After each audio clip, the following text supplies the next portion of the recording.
a war going on. The books can't escape from the team called the morning steam. It's time to break, run for cover. That's gonna cover, that's gonna cash. Then we make the 100-yard dash to the window. I don't know what you thought. It's Ramon Scott running so hot. Sports make money and we make money with sports money every single day. NFL, NHL, NCAA. Stay away from the juice, we might play a parlay. It's the morning steam. What? Ramon Scott. Sports money. What? Wake your ass up and let's get to the money. Get to the money. You know how we do it.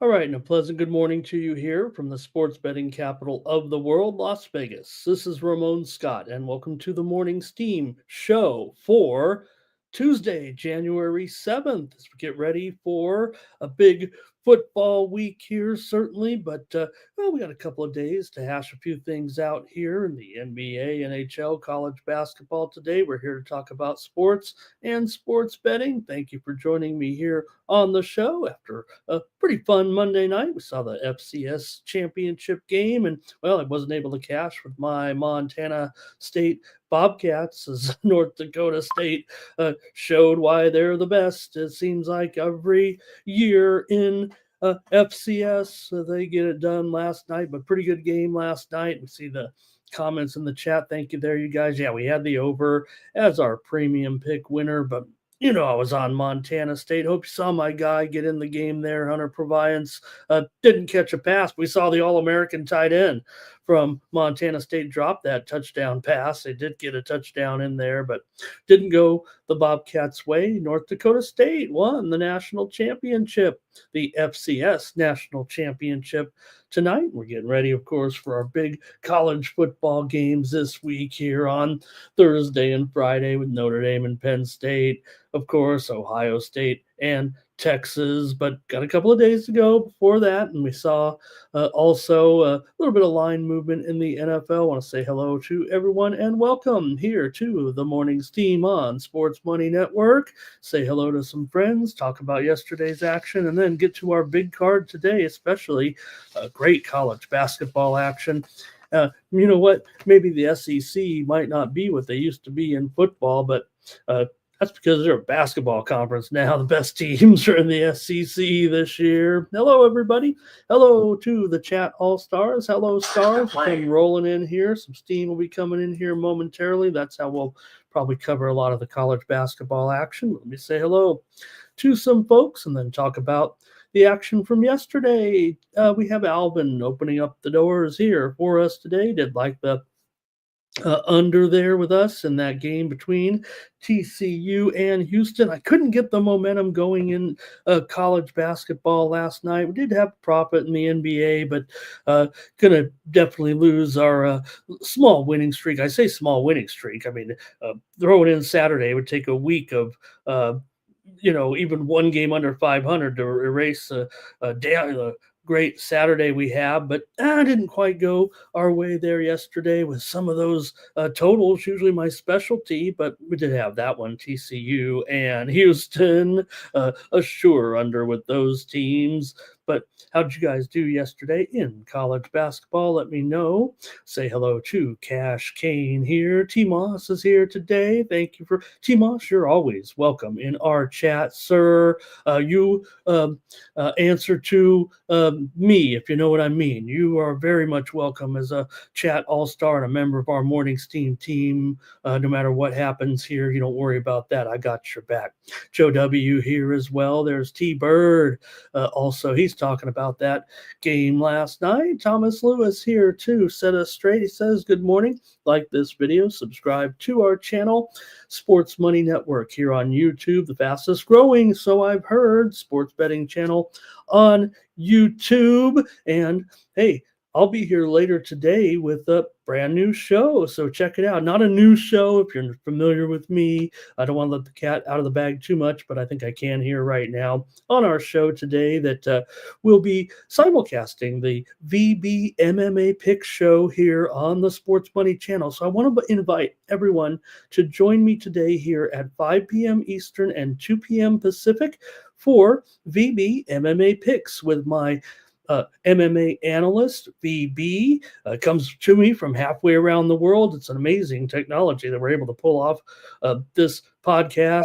He's in, Europe, and we're here in the United States, and we always have a top-notch capper, guys that you're going to be familiar with each and every week, some of the best in the game here as far as YouTube handicappers that you see. If you've seen the show, you know what I'm talking about, and we'll preview 3 fights every week, usually on Tuesday, usually at the same time. Sometimes we got to accommodate for our guests. The time may change. It'll always be archived here on the channel, but I want to thank everyone, including Mike, for allowing us to bring the telecast here tonight with VB MMA Picks. So make sure you join us tonight at 5 p.m. Eastern, 2 Pacific. We'll get the MMA coverage started here on the Sports Money Network early in the week. Of course, First Strike comes up the following day, and get you ready for the MMA action here each week. We specialize here a little bit in MMA, certainly on this channel with our live companion coverage as well. So please, everyone, join me today, 5 p.m. Eastern, 2 Pacific, for VB MMA Picks as we get ready for the first UFC card of the season. How about that? I want to thank them again, Mikey and Jeff, for allowing us to bring you this additional coverage here of MMA. So please join us today on that, and I think you'll enjoy it. I really would appreciate if you guys come in and comment in the show and give us some great questions for our panelists, for BB and his analyst each week. So appreciate that for sure. Here comes some other folks in here today as well. Nicholas Handy here joining us. Jason Graham here. Appreciate you. Robert McCormick as well. James Parm here today. Donut Silks is with us, and he liked USF there yesterday. We did have the winner on the show with USF, but maybe have tricked myself there going against that steam on the total with my premium pick last night, but it was USF certainly. And Thomas maybe giving me a hard time. I think he liked the Jackrabbits there in that game last night. Hello to Fernando today in the chat. We get ready for our soccer card today. Mostly just some cup play here, certainly, but some big ones in cup play. You got Newcastle taking on Arsenal in the England Cup action. And Johnny Walker there as well. All right, who else is with us? Sir Mackey here today. Nice to have Sir Mackey joining us, and Philly Eagle Flyer as well. Jermaine's in there. Cash Kane said he had a monster day yesterday. I did come up with a few winners here, including Ohio State and Minnesota game total to go over here on the show yesterday. We also had Houston Christian and Stephen F. Austin game total over as a premium pick winner here yesterday for me. Also McNeese and Northwestern State premium pick winner to the over yesterday. Also, we did have here winner with Southern U and Prairie View A&M game total over in college basketball last night. How about Joe T here today as well? He says, good morning to everyone. Good luck. He had a 4-0 sweep last night, did Joe T. I tell you what, Joe had that winner last night with Washington and Buffalo game to go over. Mikey Money had it on his show as well, but I couldn't get it done in hockey last night, as both my premium picks fell in shootouts yesterday, if I'm not mistaken, with the Capitals falling to the Sabres and the Canucks falling to the Canadiens, despite having that 3-1 lead. So I'm tilting here in hockey last night.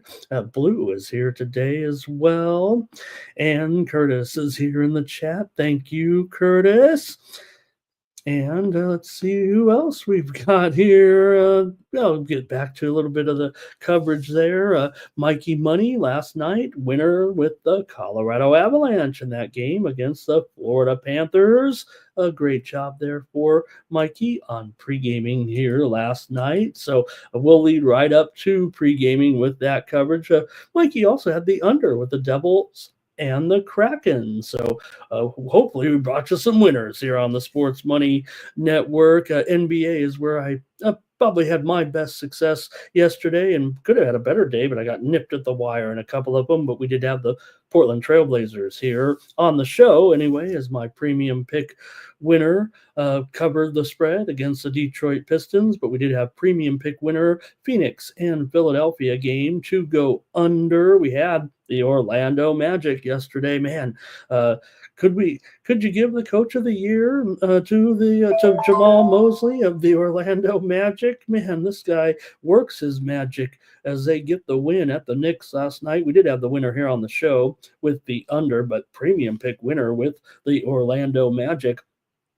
Also, shout out Team Steam Consensus, taking me out to the woodshed with the Pacers over the Nets last night. They handled them pretty well. I did have the premium pick winner on the under in that game, but shout out Team Steam. Had the Pacers. I was trying to go with the Nets again, giving back all that Nets money. But we did have a consensus winner yesterday that I did agree with the chat on, with the Memphis Grizzlies as a favorite over the Dallas Mavericks. Good job. Team Steam Consensus. Also, Team Steam Consensus winner. We didn't hit the parlay, but Team Steam had a winner with the Clippers on the road, and I gave out the under in that game. So we teamed up there for a sweep with the Clippers and the Wolves. Also, I had a premium pick winner under Spurs and Bulls as my premium winner there in that one. And also, let me see here. I think that might be it for the winners, but I got to highlight them here a little bit. Appreciate everyone here for the picks yesterday and getting us through with some hot action. All right, let's say hello to a few more folks and we can get started here.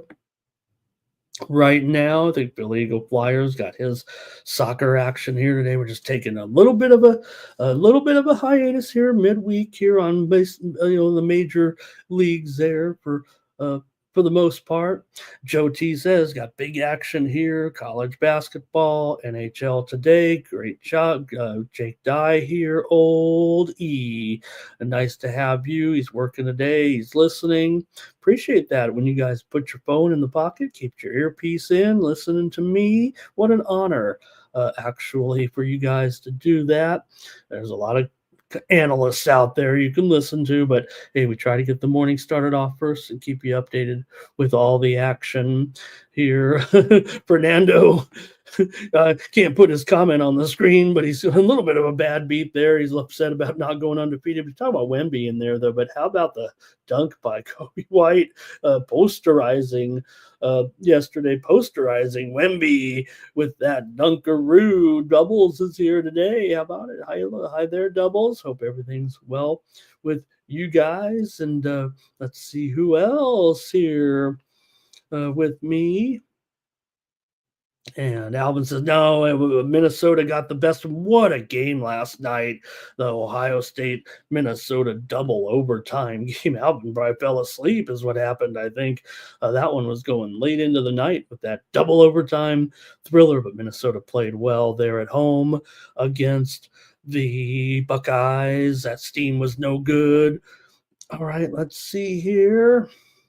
Yep, and Joe says it was a crazy game. It was an excellent game. I think this was Jonas Silks talking about that game last night. It was a feature because we didn't have a lot of games there yesterday, but nonetheless, pretty fun day of action. Hey, how about tonight? Is anybody interested in the Tomorrow Golf League? Do you guys even know what that is? But it'll make its debut tonight on ESPN coverage.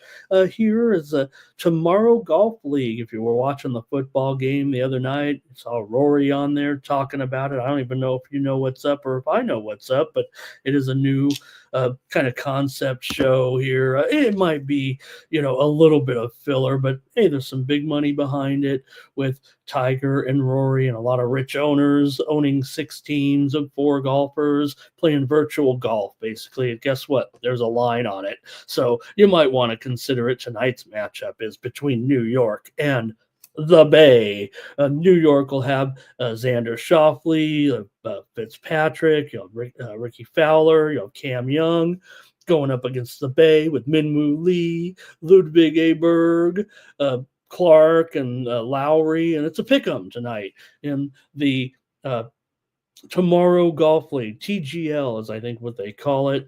The favorite to win the Tomorrow Golf League is Los Angeles.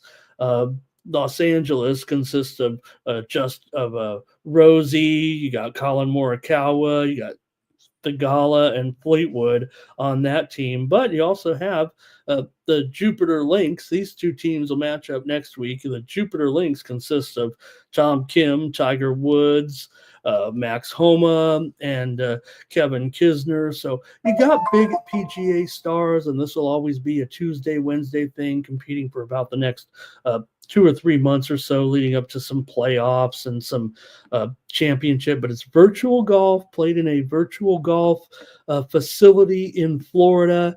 And there's some funky rules. You can kind of double down on one hole. You can bring down the hammer or something like that. So I don't know. It's going to be something to watch here a little bit, maybe today. Or this evening, but I don't know. There's too much good action to consider it too heavily here. So, all right, let's see who else we've got here in the chat. We'll get the show started, but I just want to saw T Moss is saying, "What up with the tennis?"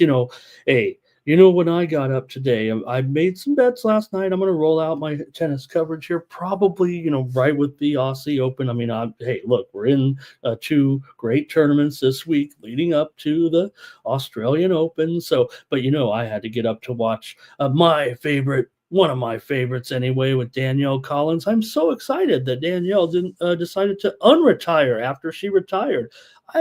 Hey, I try to be up on top of this stuff. I didn't know until I saw her at the United Cup, and she's sitting on the bench eating some food. I thought she was just out there rooting, or maybe she had some role on the U.S. team. But Danielle Collins is back, but she did get beat. I did bet against her this morning with Ons Jabeur going up against her. I imagine Danielle, she was the 4th seed in the tournament, but I don't know if she looked quite in shape, but also I think she was up against a top opponent there in Ons Jabeur today. So, all right, let's see who else we got here in the chat. But that's what I did. I got to wake up and watch myself some Danielle Collins, or that's when I kind of started prepping for the show and everything today. So let's see here. I think Blue says we need Jupiter, I think we're talking Jupiter, Florida. All right, who else we got here? Let me preview let me get my commercial out of the way, and then we'll start the show here. Really appreciate all the subscribers, man. I'm really stoked that you guys are supporting me here on the channel. You can pick up my best bets today over at winnable.com. And there I have my best plays today in NBA, NHL, college basketball. I'm going to be firing today on college basketball after yesterday. Hey, maybe I'm not going to downplay the smaller conference action and the SWAC and the MEAC. I love those conferences. Come on. But hey, we're into the big action tonight in the SEC, in the Pac-12. We'll preview. We did them a service yesterday, previewing some of those games you like to hear about, but we're no, we're going big time today with the major conferences. Don't leave out the ACC and the Mountain West a little bit in there today as well, but we'll be firing on college basketball. I'm sure I'll have a dozen plays. I do it with high volume. That's the way I play this game. Hey, if you can pick, if you can go 2-1 every day, hit me up and send me a DM, okay, and let's work together. But I'm not good enough to do that. I have to play a high volume, and it sure does pay off when all of my numbers come through, like they did on Saturday. When you're hitting 67%, or what was it on Saturday? 64% on a 35 40 game package. That's going to do some pretty good damage. So just keep it light, keep it simple, spread your money even. I mean, you know what, you guys, I don't know if you know this, but sports is pretty volatile and anything can happen. So just trust your numbers and, build it up, keep building here. And you can do it by following me over at winnable.com/Ramon for just $20 a month. That's about 50 cents a day. Really, it just supports me here on the channel, but it also gets you more plays from me, my best plays, to be honest with you. When I go over the card, these are the games that I'm betting the most, if you will. Again, I really balanced as far as the money's concerned. That's how I do it. I don't have a 100-star play and then a 5-star play. Okay, my plays are like a quarter star, a half a star, 3/4 of a star, 1 star, 1.25 stars. Maybe some requests to kind of put that out there with the picks, but we're kind of looking into that. Until then, you're just going to get my suggestions, if you will, on the card every day. I'm hardcore. This is hardcore betting information when you're following me, fam. Promise you that. And you can get the plays over at winnable.com/Ramon. Use the promo code STEAM to save 20%. You can set your notifications and get the plays right to your phone. And basically, when I send them in, usually anywhere from 30 minutes to 2 hours for the main cards. But sometimes we got to get them out there a little bit early to I'm not really too interested in sending out a card that's going to beat the line and put you guys behind the 8 ball saying, look, Ramon got this. Yeah, it happens. But I actually put kind of the worst line on there so that you feel comfortable when you look at it, if it's the same line or just a point or so off, that, hey, it's still confident enough for me to give you the play at the worst number.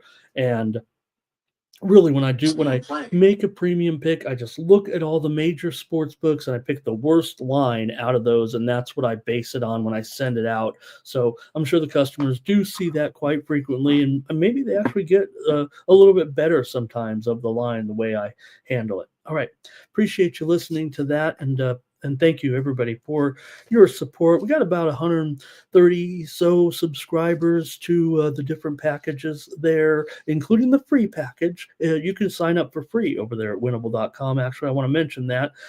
Hey, you don't pay for picks, whatever, but I do have some, again, like I said, really just for the labor of putting it out there pretty much. And it's my plays. So in college basketball, man, there are just too many opportunities to pass up. So when you go over there, you can also subscribe to the free plays. There's no charge in that. It just looks like this. You click on it. I'm not going to spam you or anything. You're just going to get the plays, and you can put the notifications on there. You will be on my, list, if you will, of pre-subscribers. But I do appreciate all those that are involved in that as well. So, okay, appreciate that. Let's go back to the chat here real quick. Let me report some steam coming in right now. That's the theme of the show, and it's going to be in the NHL with the Dallas Stars and the New York Rangers. We're seeing some steam here to the over this morning with the Stars and the Rangers. I mean, if you had to look at every game on the board, this is one where maybe we've seen these two teams have certainly some unders so far this year. I don't know if I'm too interested in this. Maybe it'll make a little bit of value here, but we'll preview the NHL here in just a bit and report any steam plays. I think that, just again, like we had last time, the majority of the college basketball coverage here on the show is going to be kind of, giving out the steam, basically talking about the games that are moving. we had the commentator the other day in the chat saying, "Hey, giving out the steam without context just doesn't make it's useless information." I think I'm giving you real time information, telling you the line is moving right now. I guess if you're watching on a delay, it's not effective, but I think we give out when we talk about the steam coming in. A lot of times, hopefully, if it's a game you like, you're getting on it and maybe getting the best of the line.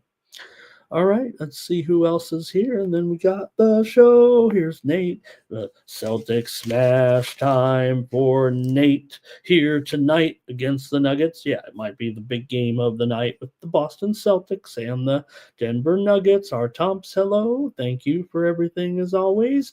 Don't forget, Donut Silk says you got the undefeated Tennessee Volunteers still rolling here, but they're going to run into the Florida Gators tonight. All right, and I think Fernando says, "Let's get that money." Joe T wants the steam, and let's see what we got here. Get ready and get this show underway. We just did get. Let me see if I got it here. Nope. All right, I don't think there's any steam that's going to concern us unless you want some Russian hockey steam coming up. Maybe you do. Maybe we should just sit here and do that. All right, let's start the show here. I think that's Ohio U taking some steam right now. I was waiting. I want to do some more steam. Ohio U taking the steam here this morning in their game tonight against Buffalo. Ohio U was a 10-point favorite. So, and now they're moving here to 11 or so. And I don't know if Ohio U's been a great cover so far this season. And we've seen Buffalo, I think, cover a few games. So, anyway, Ohio U is taking the steam here on the Morning Steam Show. All right. Also, just as I was coming on the air, the Philadelphia Flyers also took some steam as well. It was Philadelphia in their matchup tonight against the Toronto Maple Leafs. They were plus $1.15 or so, and they might be going down to $1.10 or $1.05. We definitely have a move here tonight on the Philadelphia Flyers taking steam against Toronto. All right. I think that might do it. I'm not going to rehash anything on the coaching front necessarily yesterday. I don't think there was really enough really to get into it too much. We saw Gus Bradley get fired, the defensive coordinator from the Colts, right? I think was one of the moves yesterday, and we saw after Peterson got fired that the news was they would keep the GM there in Jacksonville. So I don't know if there's too much on the news front. One thing I guess I can mention news-wise that occurred for me anyway was my team, the Padres. Ownership disaster here right now. The Padres, I got to tell you, they're heading right back down to the bottom of the standings right now. They have not made any moves really here in the offseason because all of a sudden we find out now basically the wife of the owner who deceased about I guess it is 13 months ago, is suing the previous owners, the deceased owner's brothers, maybe for a little bit of control of the franchise right now. And it's just a disastrous situation there that is going to lead to the Padres, who, look, the owner they had, the one thing he liked to spend his money on was baseball players, and they don't have that right now. So I expect the Padres to not be able to duplicate their success over the last few seasons. I expect my Padres to start fading back into the usual Padres that we get, a kind of a cellar dwelling team here. Maybe some years they can put something together with some cheap free agents or whatever, but it doesn't look good for the future. They still have a great amount of talent that may carry them one more season or two to maybe some postseason berths, but who knows unless they can figure this out, whether or not they can get anything going moving forward. But that's just my team. So, okay, let's get to the games here today. I don't think I'm missing anything here a little bit. And let's talk some sports action, sports and sports betting with us here in the chat. And Hello to the chat all-stars. All right. Just moments ago, it was Central Michigan and Akron taking us some steam here to the under in this one with Central Michigan and Akron. In this one, we see this total moving here from 147 to 146, maybe 145 and a half here. These two teams have definitely been an under series. And even though maybe we've seen a few overs this year from them, this is a role where Central Michigan kind of goes under, so or at least has games lower scoring than this, according to my numbers. The steam came in on the under with Central Michigan and Akron. All right. Let's get to the show here right now and see what we got going on. I took the night off in Chinese basketball league here. See what we got here though in the NBA as we started off with the Rockets taking on the Wizards here in this one. Well, play. Oh, all right. Here we go. Rockets taking on the Wizards tonight to start off the NBA coverage. Got the Rockets here, a 10-point. I think they're actually up to 11 here. Let me check it out. They're up to 12 points here. The Rockets getting moved on heavily here, it feels like this morning. Total 11 and a half for the most part, but I am seeing some 12s out there right now at DraftKings, and you know how that goes. So Rockets here, pretty big favorite, having a great year, of course, 23-12, pretty impressive here right now. They're coming off of a win last time out, beat those Lakers at home, 119-115. Lakers actually got the money in that one by a half a point. Wizards have failed in a couple of games in a row here, getting swept by the Pelicans. I think I tried the Wizards both times in that game. So can I really do it again here with the Wizards? I think I want to with this line continuing to go up. I know the Wizards are bad here, but can the Rockets really find blowout motivation in this spot against the Wizards here in this one? The Wizards, they have some players out here for sure coming into this one. Brogdon is out for this game. So let's see what you guys want to do. Jordan Poole, questionable here. And maybe get some moves from you guys in the chat. We'll see if we get consensus parlay here for someone tonight as well. Houston has covered the spread in 6 of the last 7 meetings against the Wizards. They won 6-1. Straight up 6-1 against the spread. The widely reported steam did come in here on Houston. That's what's kind of moved this one up from 10 here to 11.5. 5 of the last 7 meetings between these two teams have gone under. Washington's been doing pretty well at home here of late, covering 5 of their last 7 games here at home of late. Washington right now just 8-11 against the spread overall, but they continue to pick up some covers here and there. It's been Houston that's a pretty good cover for sure. They're 15-11 against the spread as a favorite. Washington's lost 15 of their last 16 games against teams above 500, and Houston has covered the meetings here, like I said, against the Wizards. But let's see what else we got. Houston's gone over in 6 of their last 9 on the road. Let's see what you guys have in the chat to start us off here today. And we'll get the chat all-star coverage all started off with Thomas on the Wizards here in this one. Here's Wizards and under for Robert. Just feels like, the number might be up high, a little high. It feels like our Tom's likes the under here in this one. And I think that might be it from you guys here in the chat. I'll go ahead and take the Wizards here again. I'm not going to go premium with them at this point.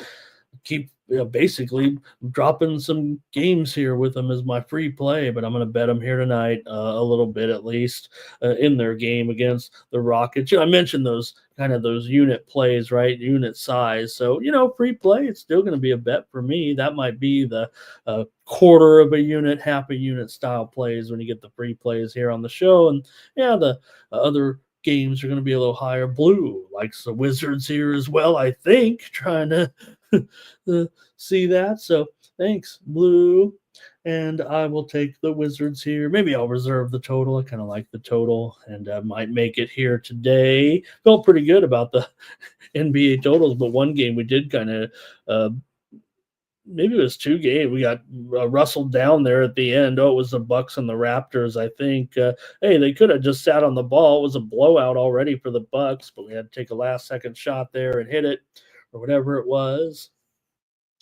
All right, give me the Wizards again. I'll try them one more time, especially with this price tag going up here a little bit. Next up, we got the Suns taking on the Hornets here, and the Suns coming off the back-to-back, of course, yesterday. They had the win there, right? The game against the Sixers, and a little bit of an upset yesterday for sure. We did have the premium pick winner on the under, but the Suns finally get one done on the road yesterday. Handicappers I saw yesterday were pretty much on the Sixers, so hey, we were on them here on the show. See what happens today when the Suns take on the Hornets here. You got the Hornets just 7-27 right now on a big-time losing streak. Remember, the Suns were on a losing streak too before last night's game. They were losing games left and right. They kind of their toughest spell of the season here, as they are a couple of games under 500 right now at 16-18. Yeah. So see what you guys might have here in this one. Throw out a couple numbers here with the Suns taking on the Hornets. The Suns here have won 5 straight meetings between the two teams overall. The total has gone under in 5 straight meetings between these two teams. They just meet twice a year, of course, but also the Hornets have gone under in 5 straight games themselves this season coming into this one. Charlotte, they've dropped now 18 of their last 19 games overall. Like I said, they're on a losing streak here for sure right now. Phoenix has covered 5 of the last 6 meetings between these two teams, and it was Phoenix that took the widely reported steam here. The line currently is at 4.5 and 222 here. Let me update that 4.5 though for sure, as the Suns have definitely taken the action here from the Sharps. It feels like here today. Phoenix has gone under right now in 7 straight games overall. I'm on a show here, friend. These people think they're your friends on Facebook, right? And I've sent shout out to my family and friends watching on Facebook, and they decide to text me here while we're on the show. So that doesn't, are they really friends? If they don't know we're on this show right now. All right.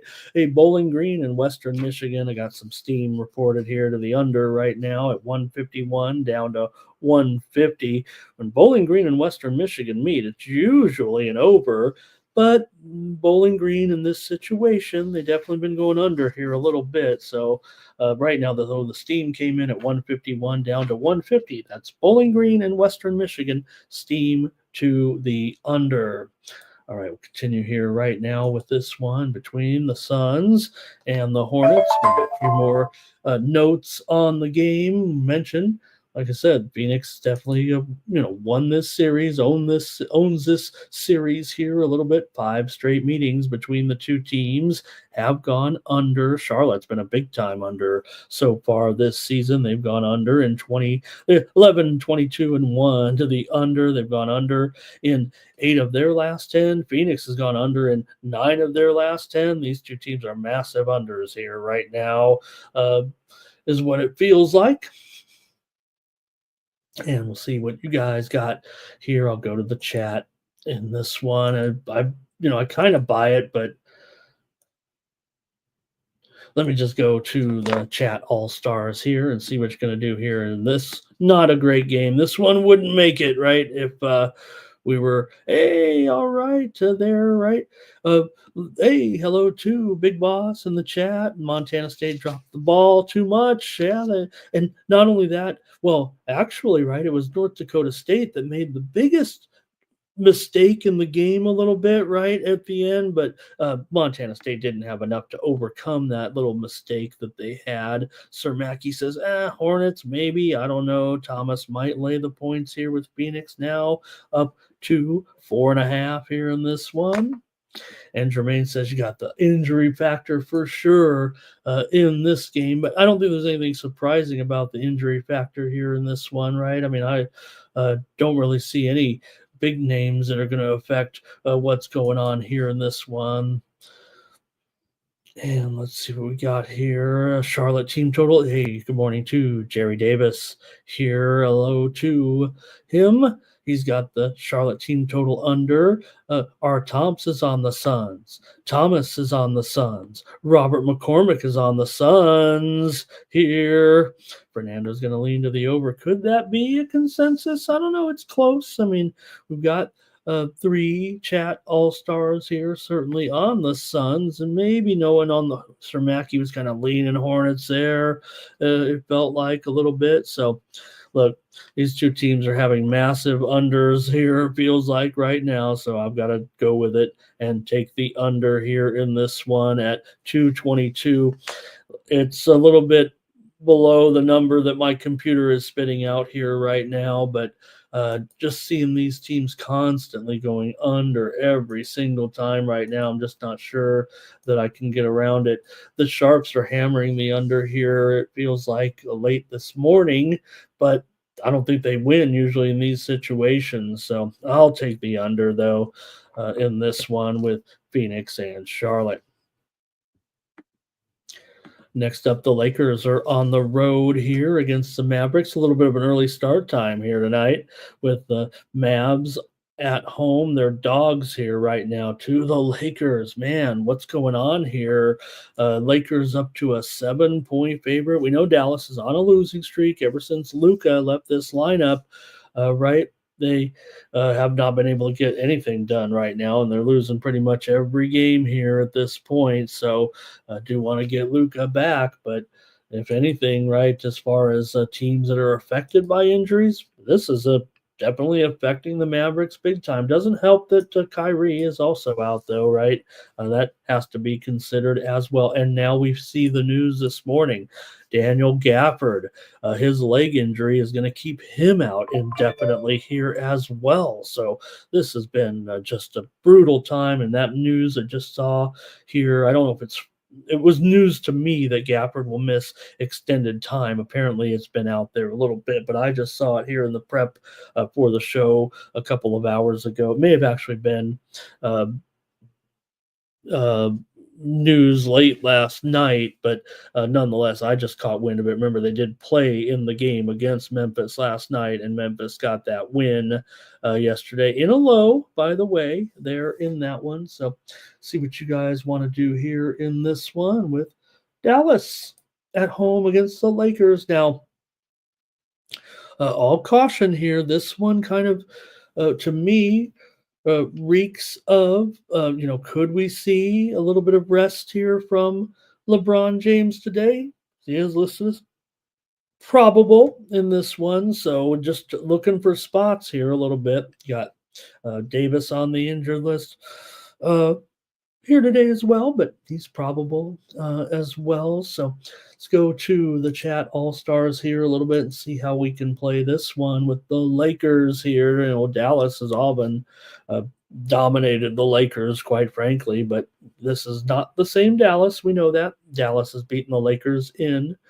they've covered the spread in 10 of the last 12 meetings between these two teams, including 6 of the last 7 games at home here. The Lakers, they kind of feel like that team that they might look past a team maybe here, or can they get it done? Lakers are 5-1 against the spread in their last 6 games right now. They're covering numbers and taking names, I guess. They did lose the last one to the Rockets, like we just said, but the Lakers got the money in that game, actually, to cover for a 3rd straight game. So for Dallas, meanwhile, not only are they losing, they're not covering at all here, and they've been dogs pretty much every time. Dogs to the Kings, the Rockets, the Cavs, and the Grizzlies, and they're not getting it done. 5 of the last 6 meetings between these two teams have gone under. The widely reported steam was on the under here. In fact, it needs an update, doesn't it, gang?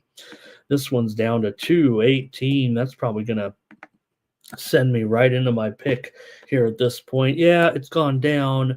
We've known about this news a little bit. We'll see. Maybe there is a little bit of subtle news in there. Could we see one of the big stars taking the game off here in a game that they should win because the Dallas Mavs are playing poorly right now? So kind of want to use it as a premium, but go ahead and give me the under here in this one with the Lakers and the Mavericks at 218 and a half here right now.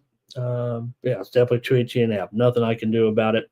Let's go to the chat all-stars here and see what's going on with Thomas. Says he likes the Lakers here in this one, and Jerry says they're healthy. They've got rest advantage. Yeah, there's no doubt they are pretty healthy here.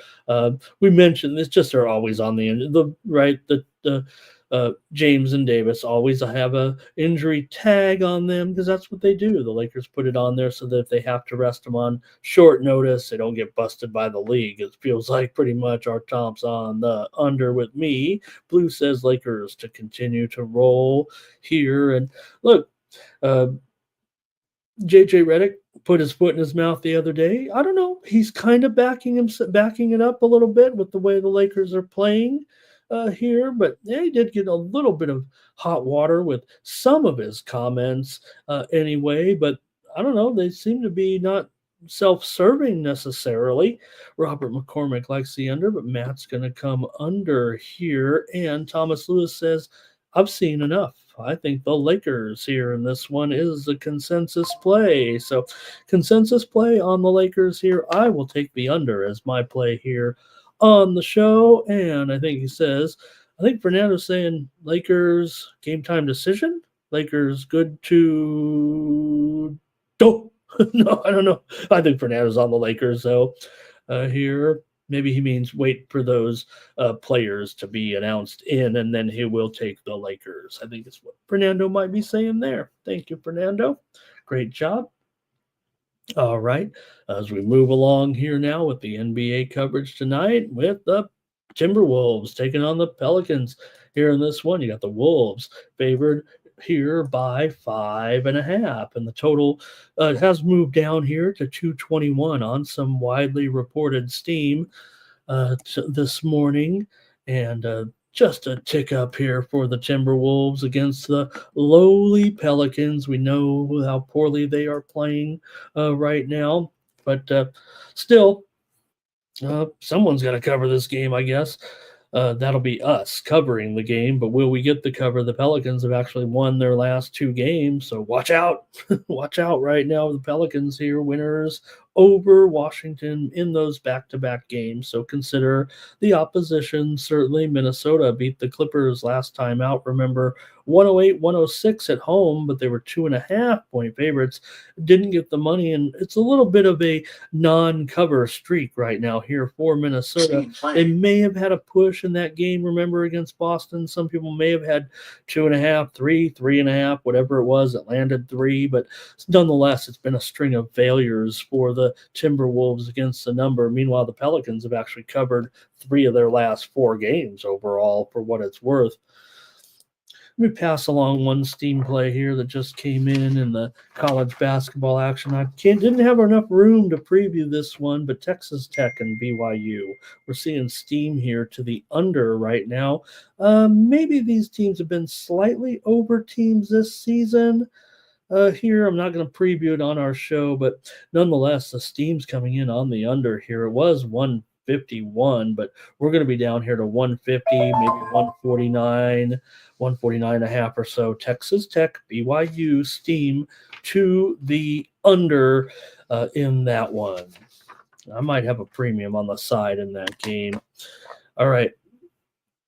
Let's continue on here with the The Minnesota Timberwolves and the New Orleans Pelicans. Timberwolves are 10-19 against the spread as favorites this season. New Orleans 10-9 to the spread at home this year, but that's pretty good considering they've gone just 4-13 against the spread on the road. It's been, we know, a rough go of it here for the Pelicans, but listen to this: 15 of the last 18 meetings here between these two teams have gone over the total. Minnesota's gone over in 5 of their last 6 games. New Orleans has gone over in 6 of their last 7, including 5 straight games at home right now. New Orleans has been a big time over here, 12-6-1 to the over at home. Minnesota, they're kind of a break-even proposition with the total, although they are 13-16 to the under as a favorite. Like I said, that widely reported steam, did come in on the under here, but we'll see what you guys have. New Orleans has dropped 11 straight games as an underdog straight up right now, and Minnesota, they have failed to cover the spread in 7 straight games against sub 500 teams, and it continues to move up here a little bit. Man, could I really put myself through the ringer again and take the New Orleans Pelicans here a little bit? Let me go to the chat. I'll report one more steam play here real quick. Then we'll see what your pick is with the Wolves and the Pelicans. Kansas State and Oklahoma State. We're seeing steam here to the under in this one. These two teams have been kind of an under matchup in years past when Kansas State and Oklahoma State meet. This one was 147. It's down to 146.5, 146 here right now. Kansas State and Oklahoma State. I don't think they're big time unders this season, but we've seen a couple of unders with those teams in their matchups this season. Steam here to the. I know Kansas State's gotten the best of that series a little bit overall. Oklahoma State, I think, is about a 2-point favorite. I didn't check on that part, but anyway, steam to the under here in that one. Let's go to the chat, see what you got here with the Wolves and the Pelicans here this morning on the Morning Steam Show. Thomas is going to start us off with the Pelicans here in this one. Sir Mackey says the Wolves are bums. He doesn't believe in them long term. Could Ingram be headed to Miami? Could they be? No, don't tell me they're going to do that. Hey, good morning to Nutflush today. Thank you for being here, sir. Really appreciate you. And let's see what else. The whole NBA is a game time decision, says Sir Mackey. Robert McCormick says, give me the Timberwolves and the under. All right, Robert, I'll take it up again. I'll try the Pelicans against you this time here. Look, I've got to think that the Wolves, for some reason, they do seem to play down to their opponent. And if you're not doing anything against the Washington Wizards, it's probably a problem. But guess what? The steam came in. The steam came in on the Pelicans here. I don't think it's reflected in the line. The steam also came in, though, on the under here right now. The total currently sitting at 221. Sports Money in the chat today. Hello to the boss today. Says we're running so hot. And, I hope I didn't spoil the news there. I know you did break the news last night, boss, about the coverage here, the enhanced MMA coverage, and I've already talked about it here at the beginning of the show. We'll be bringing the VB MMA Pick Show here to the Sports Money Network today to bring back more of our MMA beginning of the season, right? And I've kind of aimed for this here to bring my man VB. You're going to get some great analysis here. So basically, I mean, you think about what our coverage here right now with UFC and with what Mikey Money's doing and Jeff M as well, with the way we're moving in the direction with this coverage, right? You've got this new show. I say new show. We're actually going to be in our 4th season here with VB, I believe. Feels like longer. I think we were doing it right out of the pandemic. And not only that, then you'll have First Strike the next day as well, leading up to the companion coverage each week with the MMA. So we're ready to go in 2025. And don't forget, of course, our great sponsorship of rising MMA stars here. So Appreciate it, Mikey, for stopping in today. Our Tomps likes the under in this one. And Nut Flush had the plays last night on the overs, apparently. All right, let's see what else we've got. Fernando talking Ant Edwards. Well, we're not going to go with his assists over. That's sure. That's sure to go, right? And let's see here. Jerry says he likes BYU off of that blow up loss. Jerry, try not to give the premium picks out in the chat, okay? We'll see. I think I mentioned I like a premium. That might be a premium here with BYU today. Anything can change. All it takes is a little subtle line movement to get me off of something. And Jerry says he's on the Pels here with me, so we'll go down fighting with these guys today, Jerry. I'll try the Pelicans again. They've been a profitable team to bet on this season. As you know, pissed off as I was here in those games against Washington. Good thing I made it just on the show here, I guess. I don't think it was a premium on those days. And Jerry says at rest advantage here. And Thomas says if I'd have known it was going to be a consensus, I would have laid off here and went with the total. But hey, I'm already locked in here. There was some Timberwolves support. We'll mention that. But look, Jermaine's on the Pelicans as well. And Blush says, what do you think that total, the number on the total is in the BYU game right now? What can you get with that matchup tonight? What is the total in that BYU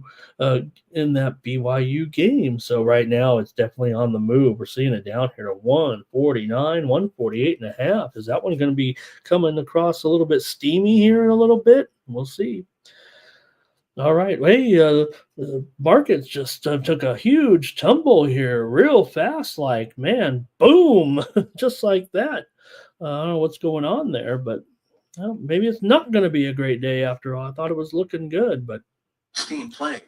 All right, here's a little steam right now coming out of the Big 12. We've got Arizona and West Virginia. Some steam here to the under right now, and this one was 143 or so here with Arizona and West Virginia. West Virginia's had a few overs in this roll, but maybe Arizona's had the unders. It feels like this year a little bit anyway. Right behind it, I'll come right back because it's covering up the screen. Let me get two plays in here from college basketball steam, SMU and UNC. ACC action here. Carolina pretty strong under in this roll, even though we've seen plenty of overs, especially I think from SMU so far this season. But this one's getting hit to the under here right now. Steam to the under. SMU in North Carolina, it was 166.5, probably going to go down to about 165 here right now with SMU and North Carolina. As far as that West Virginia game hosting Arizona, it was 143 down to 142 or so here right now. Steam came in on the under, Arizona and West Virginia. What has happened over here? Okay, let's see. I think we'll move on to the next one here. You guys are done in the chat. All right. Next up is the Hawks taking on the Jazz here in this one. You got the Hawks, of course, favorite on the road, but hey, the Jazz have been coming on here a little bit. If you know, bettors know what I mean. It feels like with the Jazz, you knew they were starting to make the move a little bit when they started covering a few games, and then now all of a sudden they've won a couple of games here, beating Orlando, beating Miami in their last two starts here. This feels like a pretty decent roll against this one, against these Hawks here right now. But the Hawks have been hot. We know the Hawks have been hot until this little losing streak here right now. They've had a winning streak, but now they've lost 3 in a row coming into this one, all on the road here. They did start the road trip by winning at Toronto, but then they lost at Denver, lost at the Lakers, lost at the Clippers. Those are tough games. I get it. Let's see what you guys might have here in this one.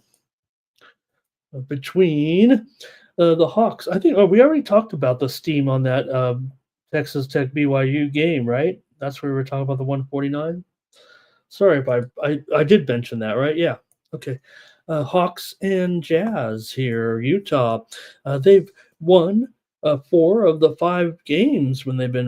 last 5 games as an underdog against Utah. Let me start over. Utah has won 4 of the last 5 games. They were underdogs against the Atlanta Hawks. That's pretty much been all the games in the last 3 or 4 years. It feels like Utah's been uh, putting up some points here for sure. They've gone over in 11 of their last 14 games overall.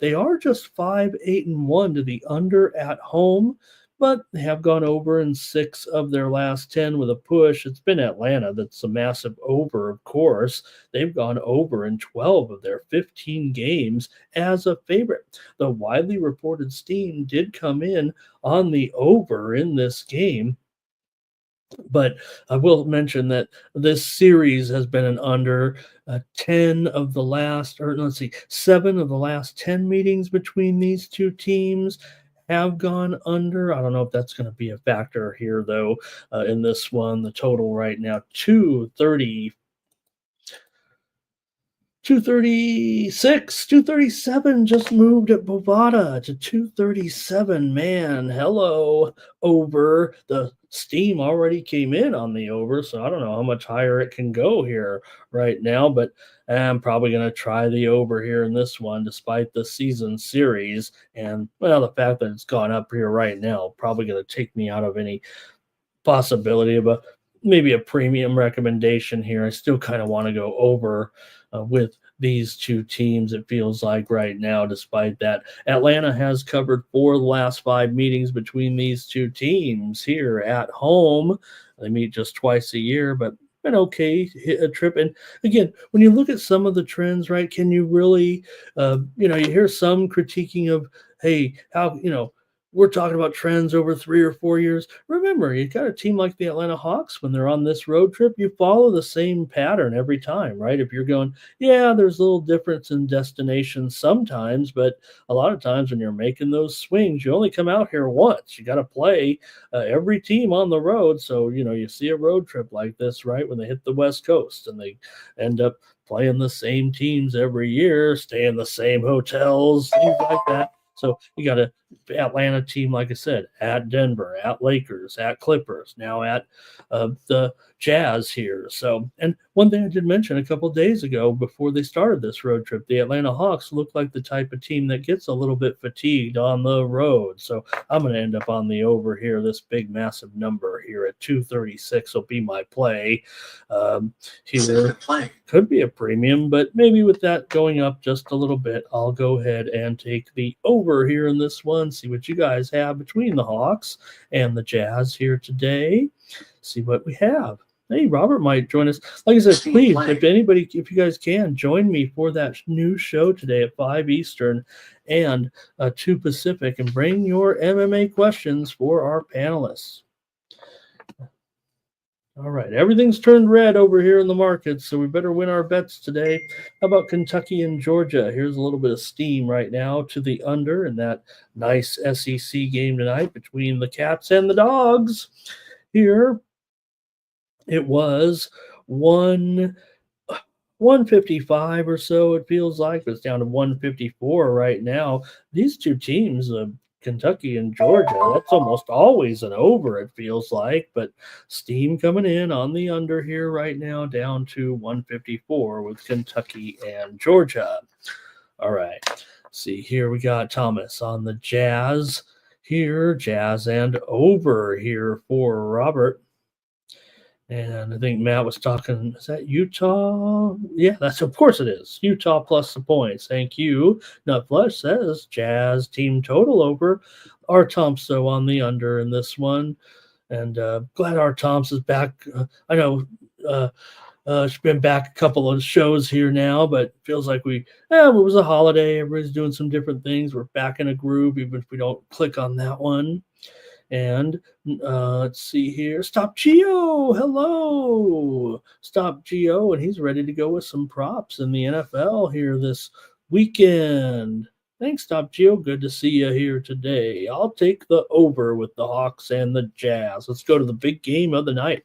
Get Nate in here to tell us Celtics smash, Celtics second quarter. I don't know. Look, we got back on track with the Celtics last game after we finally lost a Celtics bet. Or Celtics game bet doesn't mean we've been betting on. We've been betting on them sometimes, against them sometimes. I mean, it's not like they're really.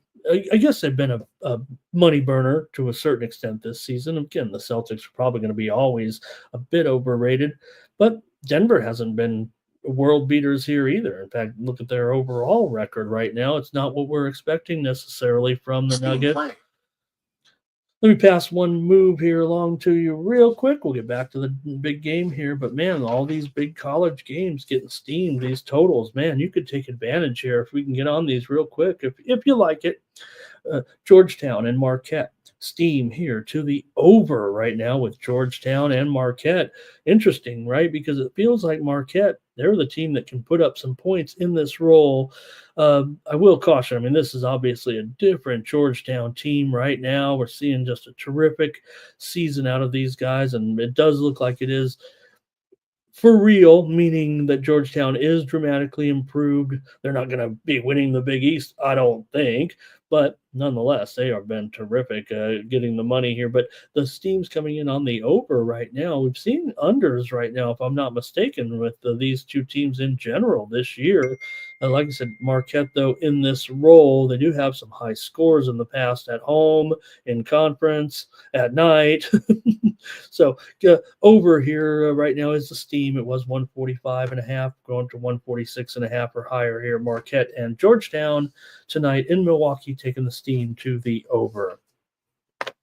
All right, let's get back to the big game here tonight with the Celtics on the road against Denver here. Boston, what can you say? They did lose last time out, but that snapped their 3-game winning streak. They got clubbed by Oklahoma City. We had the Thunder in that game. Meanwhile, for Denver, they come in here, a win over San Antonio to exact their revenge a little bit and covered the spread convincingly on the road after the Spurs, remember, upset Denver the night before. They turned around and played a one-day turnaround, and the Nuggets got them in that one. The Nuggets, though, were in a groove before that. They were winning and covering against the Hawks, against Utah, against Detroit. Bad teams, but getting the money was Denver. So how will they do here as an underdog to the Celtics in this one? Now, let's take a look. Denver so far 6-3 against the spread as an underdog this season. So what gives here in this one? Denver has won 7 of the last 8 times they've been an underdog at home. Boston has failed to cover the spread in 5 of the last 6 road games against teams above 500. So this is not the role necessarily for the Celtics. Like I said, they've been beating up kind of some sad sacks here a little bit, it feels like.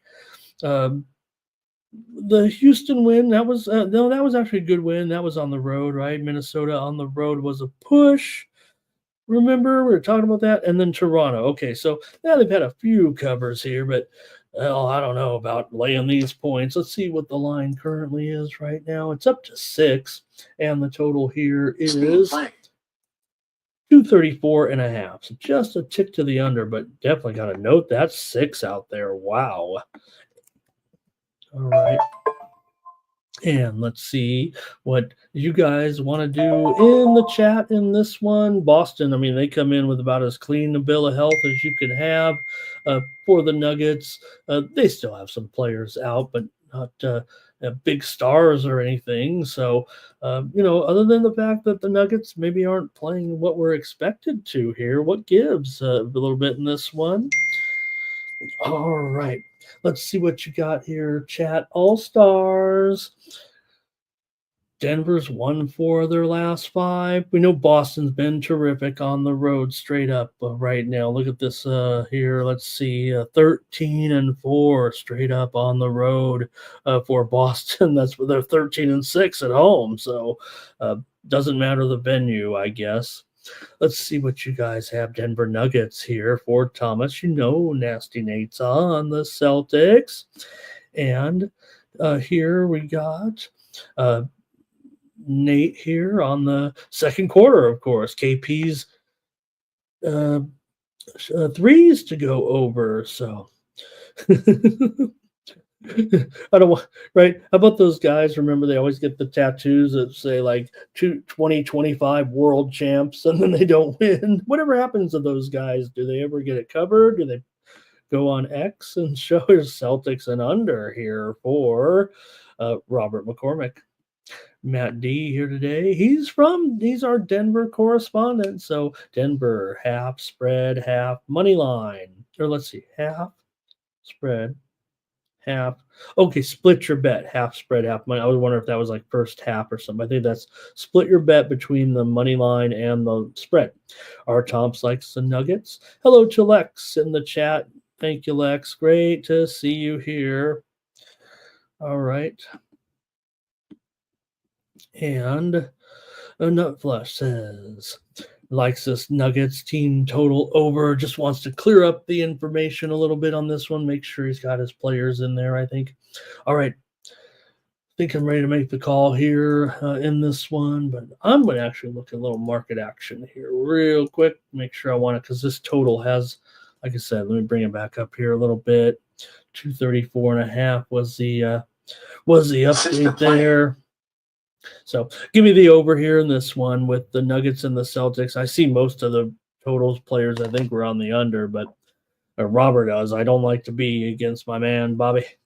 But I'll take the over here in this one. I think we've seen Denver at home, mostly an over here. Also mentioned Denver, right? Very good as an underdog for whatever. They're not they're not an underdog very often, but I guess I'm fooling myself a little bit. They are, like I said, 6-3 against the spread as an underdog. So interestingly, just 5-4 straight up, but 7-2 to the over as an underdog. And I think that's, to me, I think that's where it lies for me a little bit here. I'll take this one. Yeah, I'm going to take this one over here with Denver and Boston tonight in the featured game of the night. All these great college basketball games, but you got to put this one right up there in the potential finals preview here. Nuggets against Eastern Conference, if you're into that sort of thing, it's always an over playing the Eastern Conference, whether or not that's a valid trend for you or not. But it's been 11 straight at home against Eastern Conference foes have gone over. It's kind of worked into my handicap a little bit because they played some Eastern Conference teams at home, but nonetheless, they're going over quite a bit. Steam came in on the over. I'll take the over here. Boston's 5-12 to the under on the road, by the way, but I'll go over. All right. Good morning to Ray here, and Plus said he had a dealer that had that. Which team did he put on there? All right. Yeah, that's right, Robert.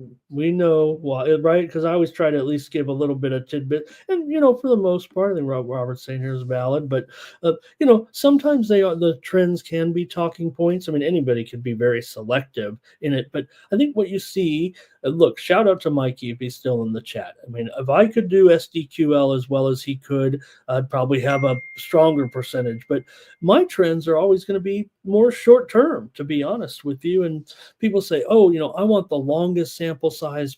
I like long sample sizes of my trends. I don't want. There are some some things like teams into certain cities and things like that, into division opponents, whatever, long term. But really, in general, I would just want to look at 5 or 6 games sometimes in some of the trends overall, right? Because what's happening now. So great job, Robert. All right, let's take a look here at our last NBA game of the night between the Heat and the Warriors. Because I don't know, did Jimmy Buckets end up with the Warriors? I'd almost say I hope he does, but nonetheless, let's see what we have in the Heat. What could you say? They actually came back and did look okay, I thought. Let me see. What was that matchup against the Kings there last night? What was the final in that one here? 123, 118, right? Why did I Did I not include that in my showing here? I'm looking at my now. Maybe I was a little wrapped up in that. That was the late game. Let me just be. Maybe I was fair. The sports ended kind of early, right, last night. So maybe I did miss the end of this one, and I didn't take my uh, victory lap there for the Kings win and cover there. Oh, I know what it was because uh, some people may have not gotten the win there on the Kings. I'm going to say that we did have a premium pick winner in that game on the Kings last night. We gave it out.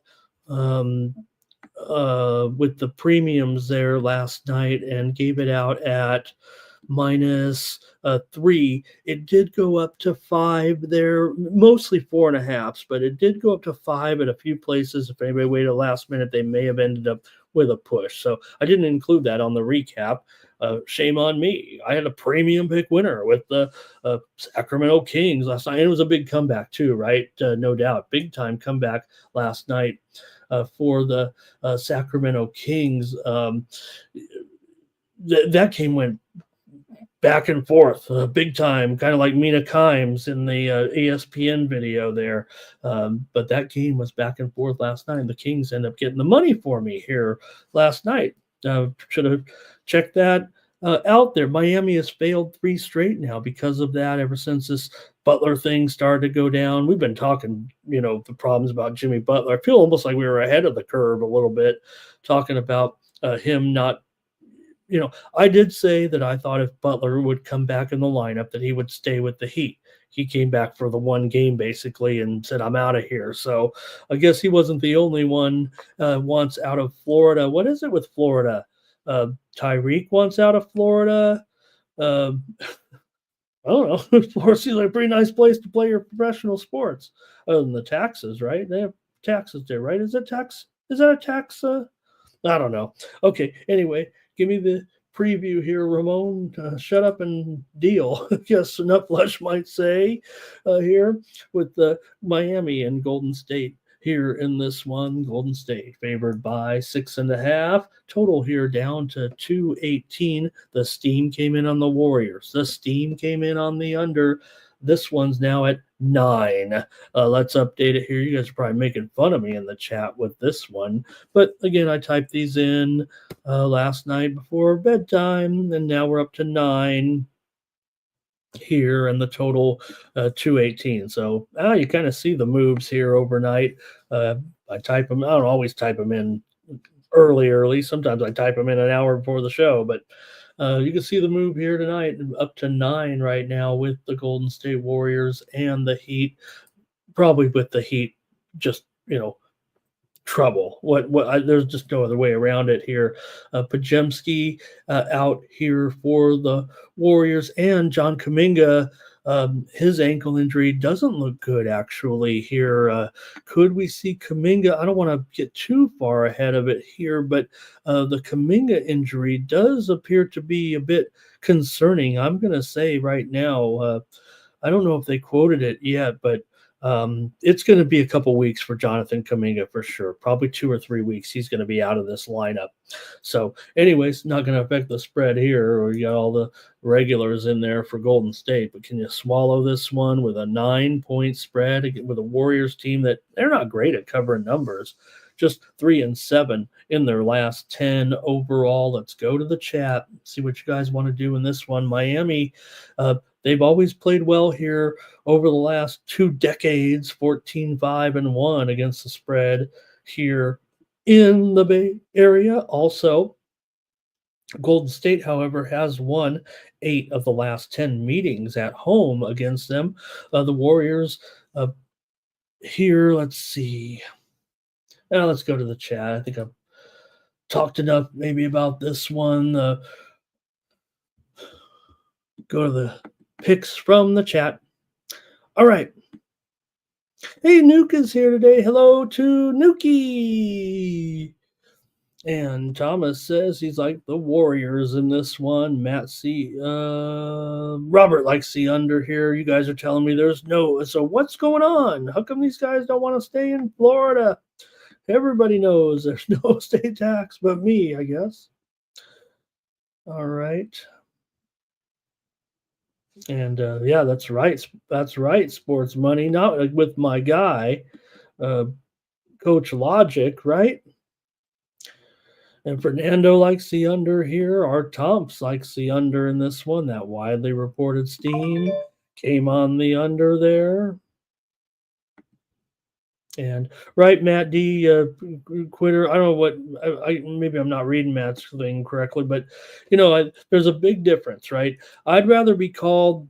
Let me make this. I think I've got it right. I want to be called a. I'd rather be called a loser than a quitter. Yeah, right. I'd rather be called. I'm not saying Matt's calling Tyreek one way or the other, but um, personally, I get right. I'd rather be a loser than a quitter. Okay. Now let's see what else we got here. We got Matt plus the points. Hey, good morning to Barry in the chat. Nice to have you, Barry. He was now that I didn't call Barry a spammer, he could take his last name off the off the chat because I know it's Barry. Barry, thank you so much for your support of me and to setting me straight on trying to figure out who's. Well, come on, you got your cute little avatar there. Should have known better of that. I saw him in the other show. Ramon called me a spammer. And now I'm so grateful to have Barry part of the team here. Thank you so much, Barry. Really appreciate your support. Great job. Okay. Uh, Thomas said right now they're just too slow for it. I've got a blowout in this one, you guys. I'm going with the Warriors here. I think this line move is the obvious one here, and I'm not going to play this one as a premium with the Warriors laying these extra points, but I might just take him here a little bit. What is Chosen One here? Good morning. He's on the Nuggets Celtics under. Thanks, Chosen One. Nice to see you in the chat as well. All right. And okay, I see. Oh, it went overtime. Is that what it was? Thank you, Thomas. Maybe, like I said, maybe I did check out. Look, as a handicapper, you got to get some sleep. If you're a goofball like me, you got to get some sleep sometimes. Sometimes I'm watching the game and I just end up falling asleep. So, all right, double over. Oh, is that or maybe talking about that Ohio State? Or was it the Kings game go double overtime? I swear I was watching that Kings game and I might have just fell asleep. Fernando, Mikey, and the guy, they always try to pin me down. When does Ramon sleep? Basically, when he's trying to watch the last game of the night. Subhumans here today as well. Thank you, Sub. My name is Sub. Sancho says you got to stop betting the Heat, but bam here. Look, the Warriors are no great shakes either against the spread, but we get it, Sancho. The Heat, this is a disaster here at this point.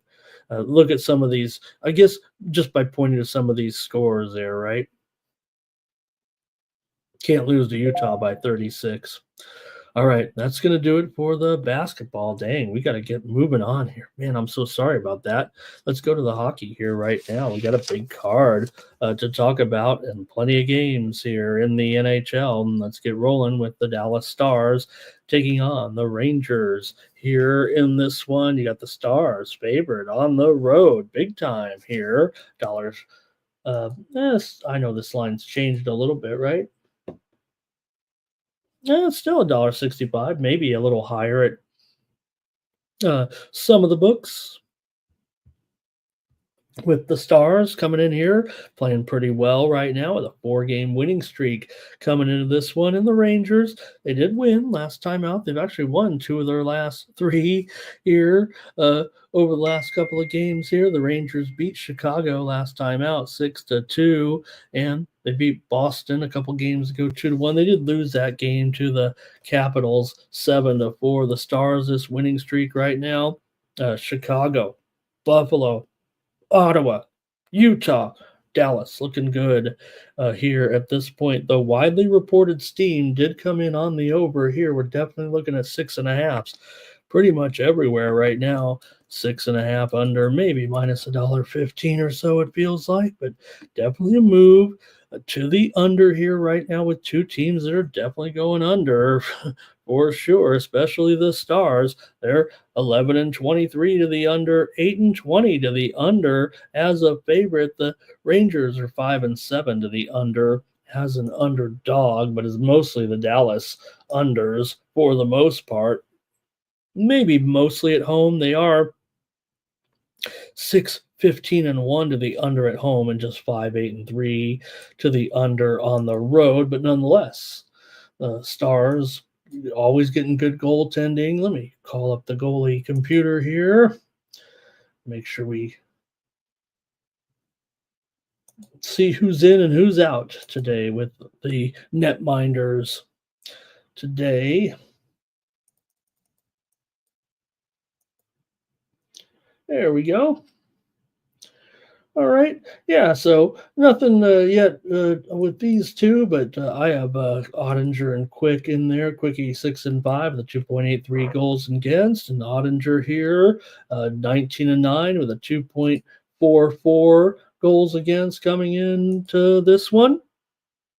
The Rangers at home, they've been a money burner for sure. You're costing you about a third of a unit per game, it feels like here right now. I got to think this one's going to go to the Stars. Just a matter of how I play it on a puck line here. It is a little bit of plus money, but maybe I'll just take them on the money line here at $1.70 or so. Let me see if there's some good puck line statistics that can maybe give us the spread here a little bit, but doesn't feel like it, right? Dallas 4-12 on the puck line on the road. They're not always favored, but kind of are.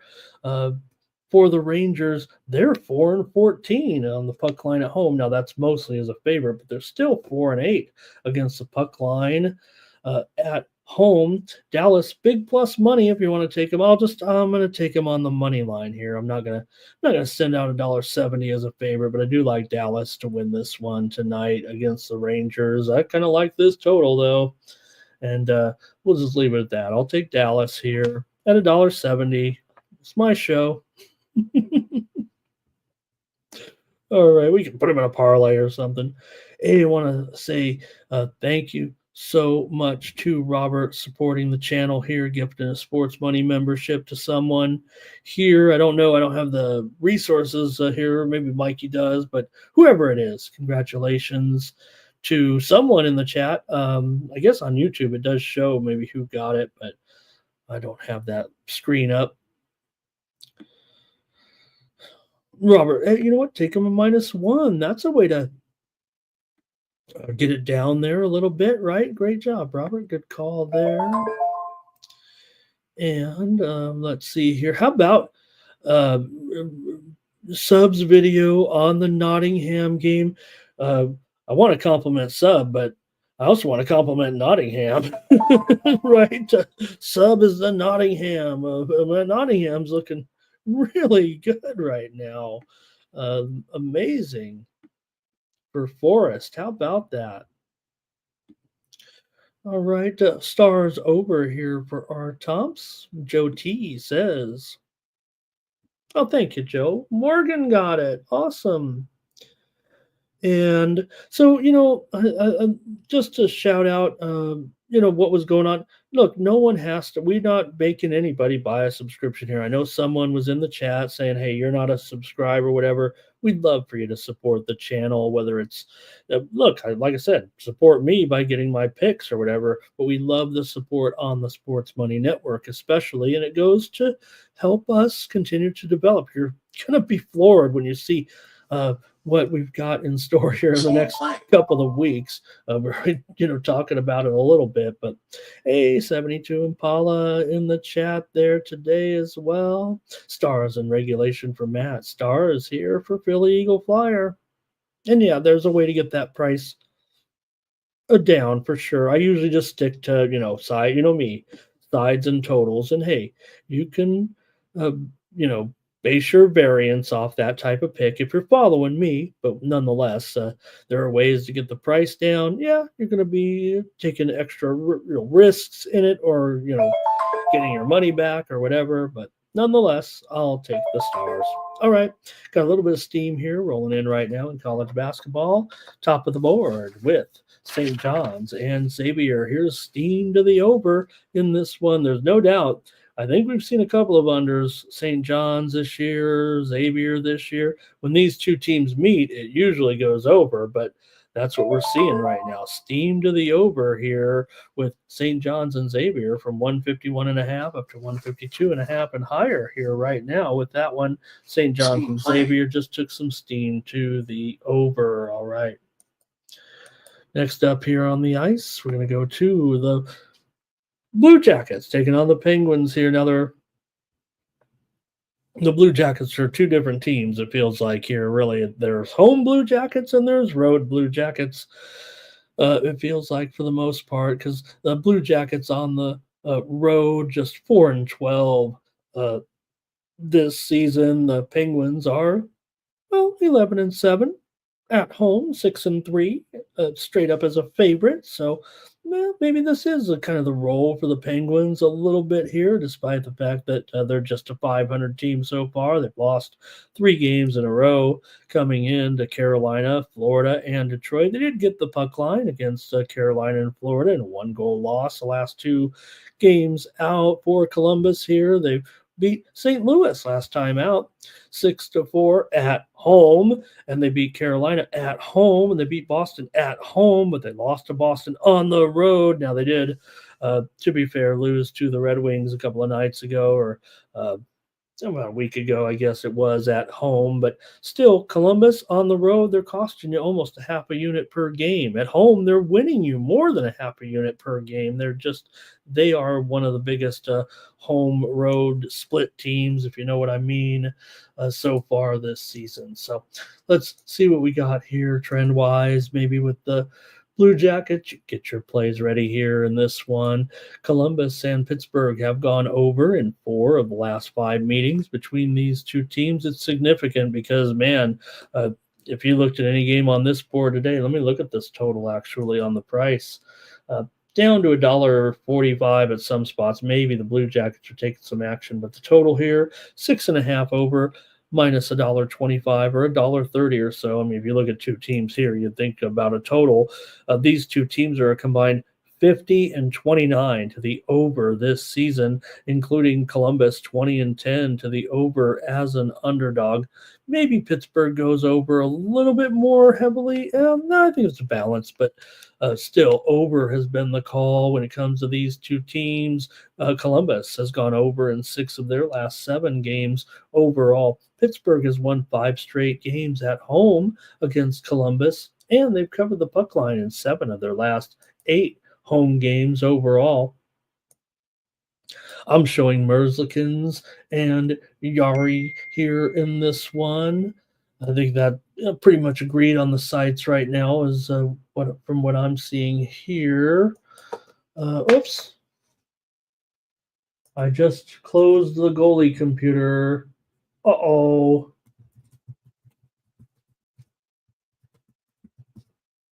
Or one of them anyway. I don't know what you guys. I mean, I try to make it like it's some big secret. I mean, I like Daily Face Off.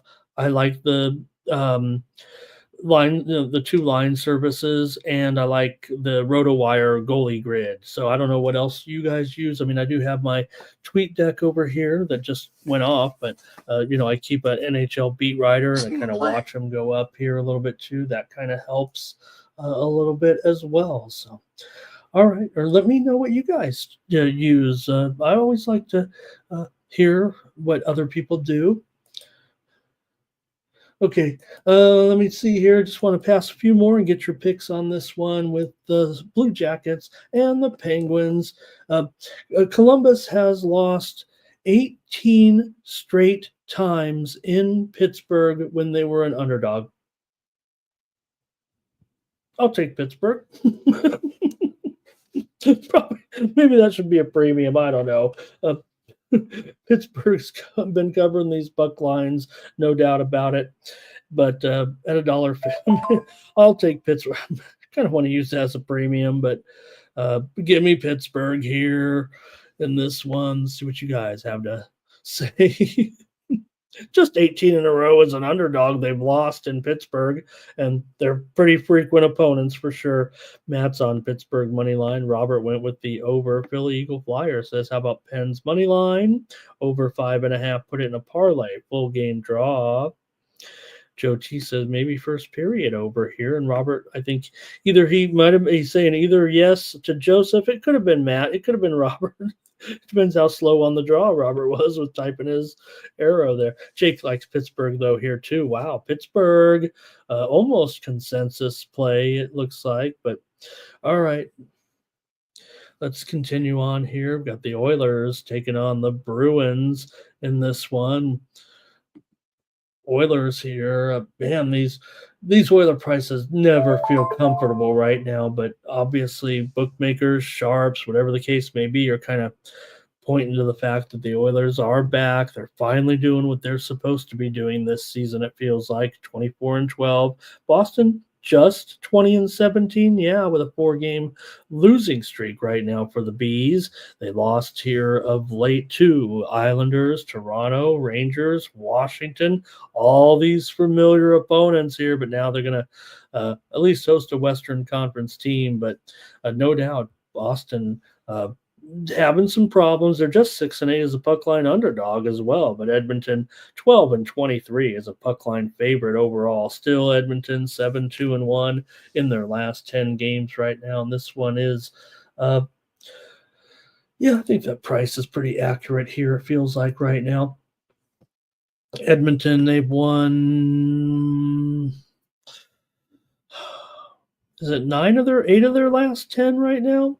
7-2-1 in their last 10 overall here for Edmonton, 10-5 straight up on the road this season. These two teams already played their first game of the year. It was 3-2. Edmonton won at home back on December 19th. So see what you guys have here in this one. Team play. Boston's actually covered the puck line in 10 straight meetings with Edmonton. You look at the results here, 1-goal games every time for the last several years here. And at both sides, it's almost always a 1-goal game. So that's going to get you the puck line one way or the other, it feels like. Boston's won 6 of their last 7 games at home, but Edmonton kind of has the number, it feels like, of the Bruins right now, especially on the road. Edmonton's won 7 of the last 8 trips here into Boston, 7 of the last 8 years, basically. 5 of the last 6 meetings between these two teams have gone under the total. Boston has gone over, though, in 10 of 14 games as an underdog. All right, chat, let's see what we can do here in this one with Edmonton and Boston. And Thomas says he heard me. He was already checked out a little bit, and he heard me say it. All right. Well, I wasn't even sure. It was close. I mean, we did have 3 on it, and I'm on Pittsburgh too. So, okay, here we go. Robert, maybe it's under in this game here, right? Let me see. 6. Yep. Joe, let's see. Philly Eagle Flyer says first period, full game draw. I like the under, but leaning to the Bruins. And I think that's going to do it for the. I'm going to take another favorite here, gang. I'm going to take Edmonton on the road to win this one over Boston tonight. I like some totals as my premiums, but also, like I said, I don't want to give out.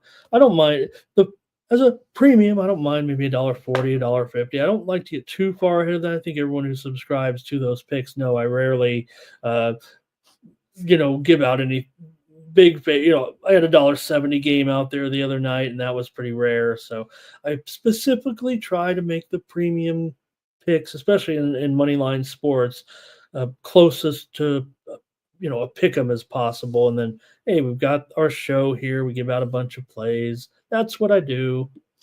All right. Oilers here for our Tomps. Agree, says Matt on Edmonton here. And Thomas says, look, I don't know. This is hockey time. I'm not as. All right. I'm going to take Thomas to a hockey game when we finally meet. That's what we're going to do. All right, here we go. Here we're going to go to the Vegas Golden Knights game. How about that? That way we'll see the home team win for sure. All right.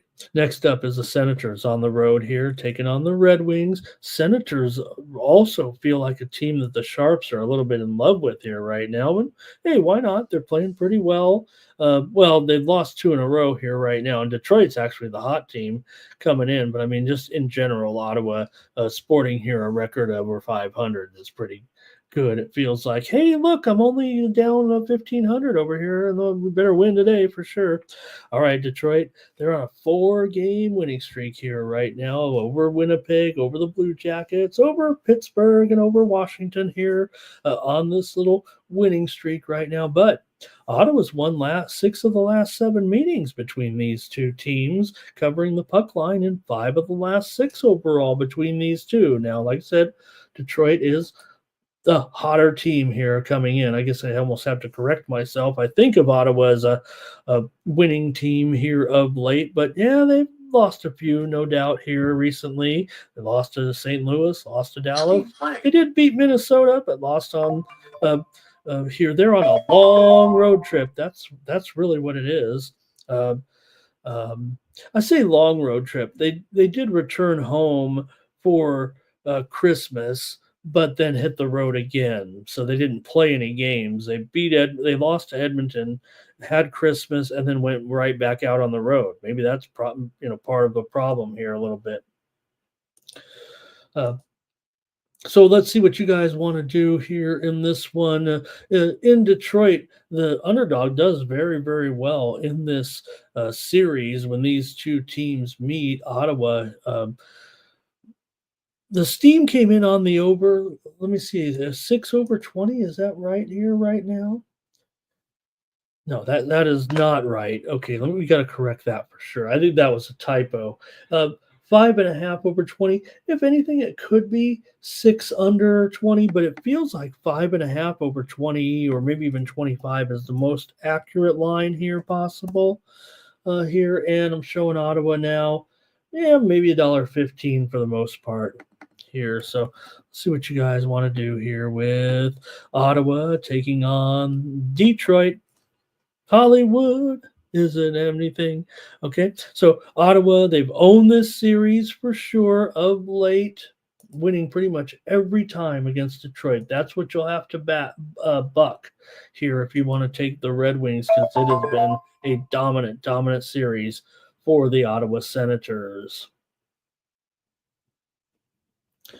The underdog has covered the puck line in 9 of the last 10 meetings between these two teams. It's mostly Ottawa, but they are the favorite here in this one now, so they'd have to, cover that puck line on the road. Ottawa's costing you almost a quarter of a unit on the road this season. Detroit has not been a winner necessarily at home this year with just a 9-10 record. So, all right, let's see what you want to do here in this one. Could you go with Ottawa still? They win every game against Detroit, but Detroit's on a winning streak here right now. And just in time, we've got AOD in the chat. Here's Robert going with Detroit and the under here.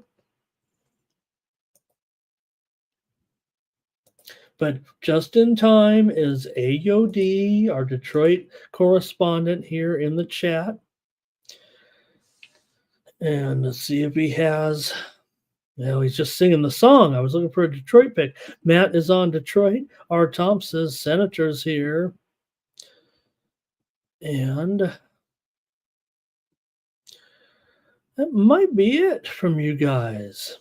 Maybe nothing in this game. It's like I said, this might be a tough cap here necessarily. So I've got to go with the under, I guess, in this one. If it's going to be 5.5 right now, that's not the best price. Give me the under as my pick here on the Morning Steam Show. Give me the under. Detroit has gone under in 12 of 15 games as an underdog, but Ottawa 6-13-2 to the under on the road. So I think I'd probably trust Ottawa here.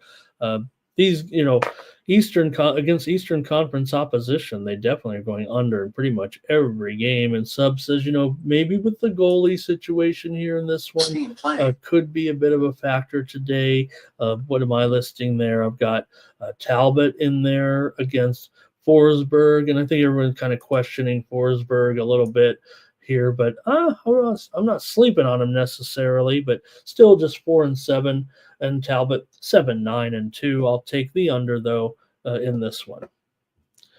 All right. Let me pass along some steam here right now that's been rolling in. We just saw some steam coming in a game we just talked about. It must have been you guys just now in a Thomas Lewis money movement special. The steam came in on the Pittsburgh Penguins. We said at the time that, what was it, $1.45 on the screen, $1.50. Forget about it. The Penguins are shooting up here right now to $1.60 at Bovada. I think they might even go a little higher right now. Steam on Pittsburgh here in their matchup with Columbus. Also, moments ago, NBA steam came in. Phoenix Suns, Charlotte Hornets game to go over at 222, or higher, 223 here now and higher. I did go under as my pick here on the show, but the steam is coming in on the over here with Phoenix and Charlotte. Says take that, Ramon. Also, Kent State and Northern Illinois. We're seeing some steam here to the over in that one. Two teams that these teams go over when they face off. They've been going under a little bit so far this season, but the steam came in on the over here from 135 to 136.5 or so. Kent State and Northern Illinois. Also, more steam came in. College basketball here with Nebraska and Iowa. Steam to the over here in this one. This series usually goes over, even though Nebraska's showing a little bit of tendency to the under this year.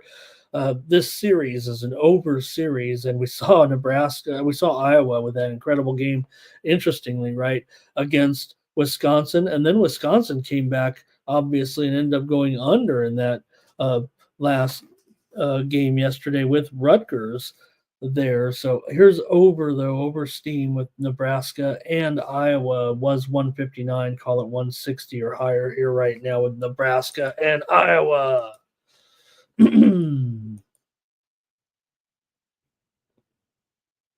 All right, we got to keep the show moving here. But I have one more steam move to report. Here's Illinois, Chicago, and Missouri State. Steam to the under was 139.5. Call it 138.5 or lower here right now. Under steam, Illinois, Chicago, and Murray State. All right, let's continue on here now with our hockey coverage. Go with the Hurricanes taking on the Avs. In this one, you got Bob here for the Canes. You got Blackwood here for the Avalanche, the young star. See what you have here with the Avalanche, $1.25 here in this one. And the total here is 6.5. Shaded to the under here at minus $1.20 or so. Let's see what you have here with Carolina on the right. It says that this is a wrong. I'm like, I can't find this matchup at all. What is going on here? It's the Hurricanes and the Lightning. Maybe I was half asleep when I don't think the Avalanche are even playing tonight. The credibility of this show, Mikey, if you're out there, has just gone out the window. It's Vasilevsky in goal here. System play. Stop making fun of me in the chat. The line is right, though, right? Oh, no, that's not even right. Well, it was right. The Hurricanes have moved to the favorite here. They are minus $1.15 right now or so, and the total is pretty much a flat 6. So it looks like I think what I did was I typed in one team and then I stopped typing is what it looks like to me. So there we go. Yay! Hurricanes and Lightning here in this one. You've got a pretty good matchup here tonight. Carolina 24-14-2. Tampa Bay 20-15. I've got I've got Bobrovsky in there. I know some of the sites here are showing Kashetkov possibly here, but I'm going to roll with I'm actually going to roll with Kochetkov. I think I just end up typing in the wrong game, the wrong goalies. Here, don't even have them on the right team, it feels like, right? There we go. What did you guys say in the chat? You guys are even abs. Here. Oh, I screwed that one up, guys. Here we go. Okay, we're all right now in this one with the Hurricanes taking on the Lightning. I think I can almost start over here. All right, here we go. Carolina comes in, covering the puck line in 4 of the last 5 meetings between the two. Tampa Bay is on a 4-game losing streak here right now with losses to Anaheim, the Kings, San Jose, all on the road. But they return home here right now to take on the Canes. Canes are coming off a win 4-3 over the Penguins at home. Carolina here, 21-14 as a favorite this year. Like I said, they are favored now in this game. Maybe Tampa Bay was the early favorite. It's kind of shifted here to Carolina now being the favorite. Tampa Bay has won 4 out of the last 5 meetings between these two teams, and they've covered the puck line in 4 of the last 5 as well. 4 of the last 5 meetings, those 5 meetings have gone under the total here of late. But Carolina, they don't fare that great off of a win for a winning team like they are, but nonetheless, the underdog has won 4 of the last 5 meetings between these teams. That would be Tampa Bay now, but Carolina's costing you about a quarter of a unit on the road so far this season. For all that success with that 24-14-2 record, they are just 9-9 straight up on the road. So see what you guys have here in this one. This is the matchup is Carolina at Tampa Bay, just to be sure. And let's have it now from you guys in the chat. I haven't even got, I'm afraid to go to the chat, and you guys are probably yelling at me. Wrong game, Ramon, wrong game. See what we got over here with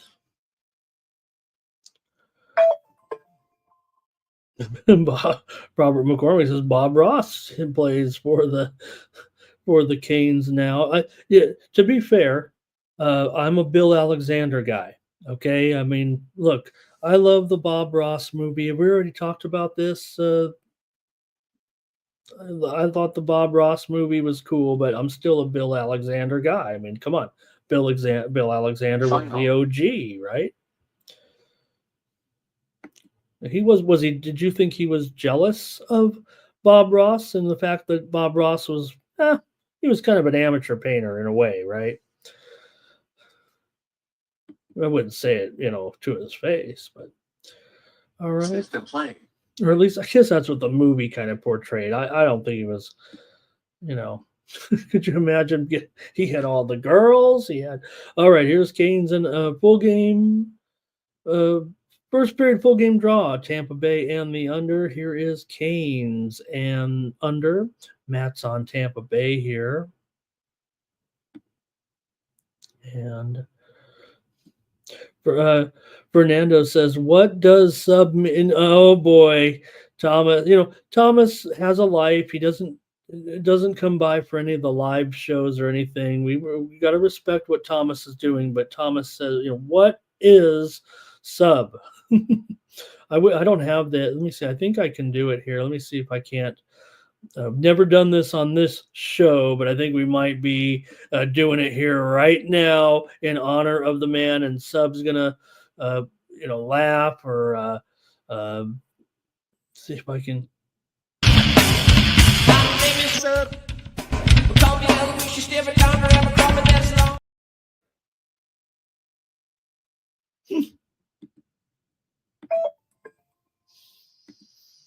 Now you know why I never do it, because now I got to go back to the other feed. My name is Sub. Call me Aloysius Sanders. All right, where were we? Give me the comments, chat. Here we go. Alexa's going under here. Team play. Got some big steam coming up here in just a moment. Let's get through this game. Ready Samedi says take the Bolts here tonight. I'm going to take the under actually as my play. I think I was going to use that as a premium, but now I'm on tilt and I don't know what I'm going to do with the side. Lex is loving it. Fernando's loving it. His name is all right. AOD says do it again. It takes me 5 minutes to get over them. This show's going long, so we're not going to do it again. But tune in this weekend. We'll do it on Saturday for sure. That's going to do it for that game, guys. I'm going to go with the under here with the Hurricanes and the Lightning tonight. All right, the steam that just came in was on Michigan and UCLA. Game total to go over here tonight in this one. This one's the Peacock, Big Ten's on Peacock. If anybody hasn't noticed yet, here's we get the conference play. And I will say this, this is the play that I was actually going to give out here on the show. So give it to me right now. Michigan and UCLA game total to go over here. The steam is coming in right now on the over here. It was 139 and a half, maybe up to 141 here right now. Also, check this one out real quick here. One game was postponed, or I guess two games got postponed yesterday, but one is being played today as a day game, and we will preview it. But North Carolina Central and Morgan State is getting steamed here to the under. These two teams have been over city this season, but here's steam to the under was 156.5 down to 155 right now. NC Central and Morgan State steam to the under in that game. Keep it rolling here right now on the show with the Maple Leafs and the Flyers here. You got Woll and Kolosov in this one. The Leafs are favored on the road, but the Flyers took the steam. Remember, we were here on the air just a few, several minutes ago here. Feels like an hour or so now, but Toronto comes in right now with a 4-game winning streak. And the steam came in on the Flyers. So we'll see. That probably has to do with Austin Matthews. Let's check his status for sure here right now. I mean, Toronto's 26-13. They're having a monster year here, it feels like. Right now, they're 19-12 as a favorite. The Flyers are 8-19 as an underdog. Coming into this one, Toronto has defeated Philadelphia in 9 of the last 10 meetings between these two teams. 7 of the last 8 meetings between these two teams have gone under here in Philadelphia. And you have two teams that, Toronto's been going under of late. They're 3-6-1 to the under in their last 10. But they are 10-5-2 to the over on the road, but still 6 of the last 7 meetings between these two teams have gone under. 7 of the last 8 here in Philadelphia have gone under. So this is an under series when these two teams meet, and it's usually a Toronto win pretty heavily, actually. So see what you guys want to do here in this one, Toronto and Philadelphia. Man, we got to start to pick up the pace here, it feels like a little bit. Philly or Toronto Philly as a dog has not been getting it done, right? 8-19, I said. Wow, that's a lot here. Let's see what you guys have. Feels like it's cut and dried with that season series. Hello to Tino here today. And Kirk Gray, he's on that over in the NC Central game. Hi, Kirk. I think we said hi earlier, but Matt on the over here, but Robert says Flyers and under. Philly Eagle Flyer, I think he's on the under here. Also, he's on the Leafs team total. He's on the Leafs money line here in this one. I got to take the under here in this one. I mean, this series always goes under, so I'll try it here with the under 6. I have 6.5 listed, but I might have to update that actually. It's pretty much just there is some 6 under minus 135s out there, so I think I can maybe leave that up there. It's definitely juiced a little higher than this, but mostly sixes out there right now. 6 over minus 115 maybe is the general line right now. So I always say, got to challenge myself here. Let me mark it to 6 over 15, we'll call it, and go under with the Leafs here and the Flyers. All right. Next up, we're almost through the hockey here with the Blues taking on the Wild. In this one, you've got Bennington and Gustafson is what I'm showing here tonight as my goalies. In this one, you got the Wild here, $1.35 or so here. Move here to St. Louis for sure in this one. Look, St. Louis has been pretty good. They're winning you about a quarter of a unit so far on the road here this season, and I think they pretty much get the best of Minnesota here strong. Let me take a look at this. St. Louis has won 17 of the last 22 meetings between these two teams in Minnesota. They're pretty familiar opponents. It's still a several-year sample size, but man, it's not like Minnesota hasn't been pretty good. I mean, right now they're 25 and 11 and 1 here right now. But St. Louis has covered the puck line in 6 straight games when coming in off of a road loss. Minnesota actually is a losing proposition at home so far this season, despite the fact that they are 10 and 8. At home. St. Louis 11 and 9 on the road, and they're usually getting some plus money. Minnesota still 18 and 7 straight up as a favorite, but this has been a St. Louis series for sure over the years.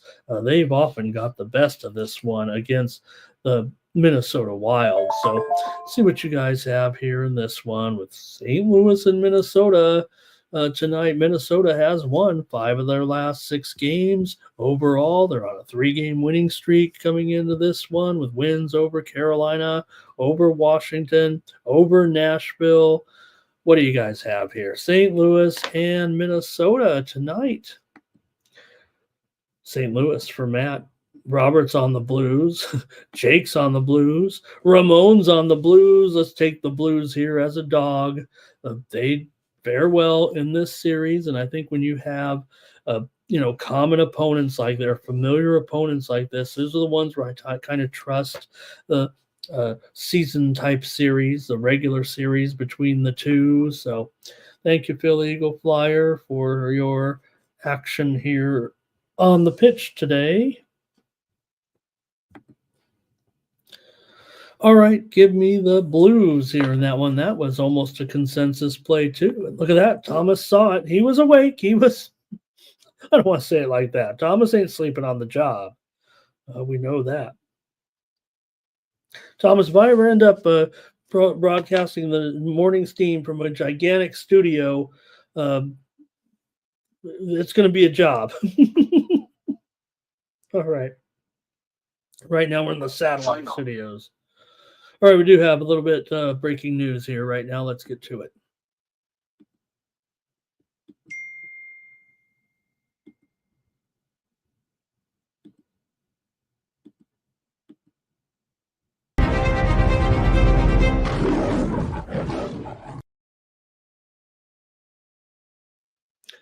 All right, it's help wanted right now in Nashville as the Tennessee Titans have fired their general manager, Ran Carthon, after just 2 seasons. And whoever gets this job, you know what? They get to decide what they're going to do with the number 1 draft pick in the 2025 draft. How'd you like that to come in and be able to get that first overall pick in the draft for the new general manager, whoever it's going to be, of the Tennessee Titans?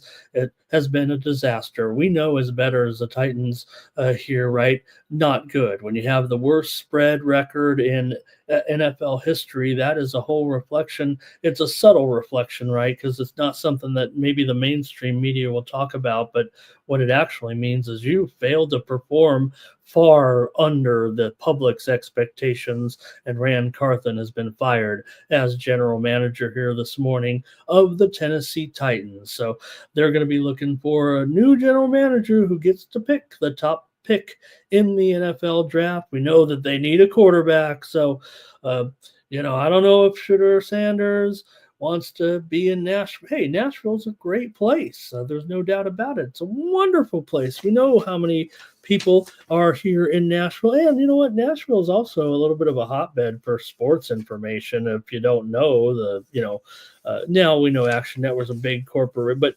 there's more than one company in Nashville that handles sports betting. So, my tweet deck here that just gave me the information has just crashed. So we'll just have to leave it at that. The Titans here, they were 28th in points per game this season. It wasn't a great season at all. So Titans fire their general manager, and that's all I'm going to have on it because I got to restart this old computer here. So, all right, let's move back here now and continue on with the hockey. We get that breaking news out of the way here. And Philly Eagle Flyer did go with the Wild there in that one.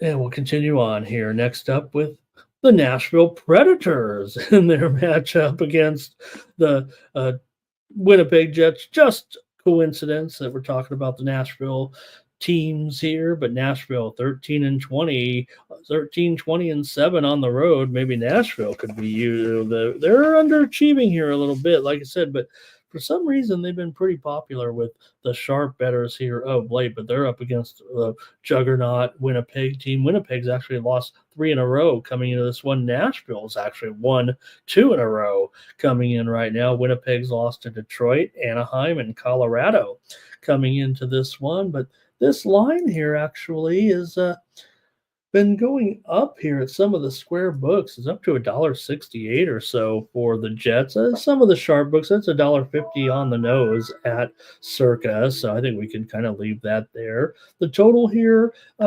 mostly 5.5s over 25, but I'm seeing some under 6s out there a little bit as well, which look, for these two teams, I think it's been kind of unders this season, especially Nashville. They are 6-16 to the under on the road here. Nashville is the worst road team going, that's for sure. They Predators here, they're costing you nearly 0.6 of a unit per game on the road so far this season. So this has been the worst road team in the league for sure, money-wise, the Nashville Predators. The Jets, meanwhile, they will gain you profit at home here. But if you guys want to take a look at this one between Nashville and Winnipeg, Winnipeg has won 5 of the last 6 meetings here at home against Nashville. They've also covered the puck line in 8 of the last 10 games against the Predators. Predators are still 10-8 as a puck line underdog, covering that puck line in 10 of 18 there. So 7 of the last 10 meetings between these two teams have gone under here. So we'll see what you want to do here, but I'm going to end up, I got to take the Jets here, $1.50, $1.60, $1.70, whatever it is. I'm taking the Jets to win over Nashville here tonight. Let's see what you guys want to do in this one. We've got Robert on the Jets here in this one. Ready Samedi says take the Jets. Philly Eagle Flyer, though, going to chime in here with the Predators on the money line that, yeah, they do seem to be turning it around a little bit here with a couple of wins now after the first of the year. And like I said, I think the Sharps have been betting the Predators here for the most part. Hello and good morning to Kelly joining us. Says Nashville started this road trip here with, they've been on the road since Christmas, it feels like here right now, 6-game road trip. So yeah, look, they beat Calgary, they beat Vancouver, they actually played better here on the end of the road trip. But give me the Jets here in this one tonight. I'll try the Jets final and lay this price a little bit. All right, some steam did come in. One more here, real quick, and we're going to wrap up the hockey and go over to college basketball. But New Mexico and Wyoming took some steam to the under. This is a series that those two teams meeting up have gone over for the most part in years past. Here, this one at Wyoming tonight, steam to the under. It was 148, but we're all the way down to 146 or lower here right now between New Mexico and Wyoming. System playing. All right, next up here right now, let's keep it moving with just a couple more hockey games left. And man, we got to get this show on the road. But let me give you one more piece of steam here with Tulsa and Texas San Antonio. This one seeing steam to the over here right now was 154. We're up to 155, maybe 155 and a half. Texas San Antonio, they kind of have some higher scoring games in this role at home here, but this series has been dominated by Tulsa in the past. What's wrong with Tulsa is kind of what I want to say this year, but Tulsa did take the steam, and now the steam's coming in on the over in the game between Tulsa and Texas San Antonio. It just surprised me that Texas San Antonio was kind of a bigger favorite.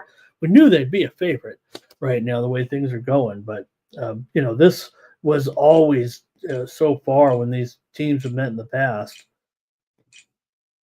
Oh, Tulsa. Okay, let me dial up the tweet deck here a little bit.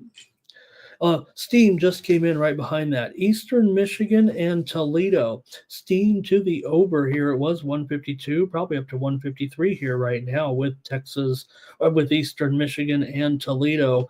Steam to the over. Eastern Michigan, they kind of go over and they kind of go under in this roll, pardon me here, but nonetheless, steam to the over. Eastern Michigan and Toledo up to 153 and a half or so.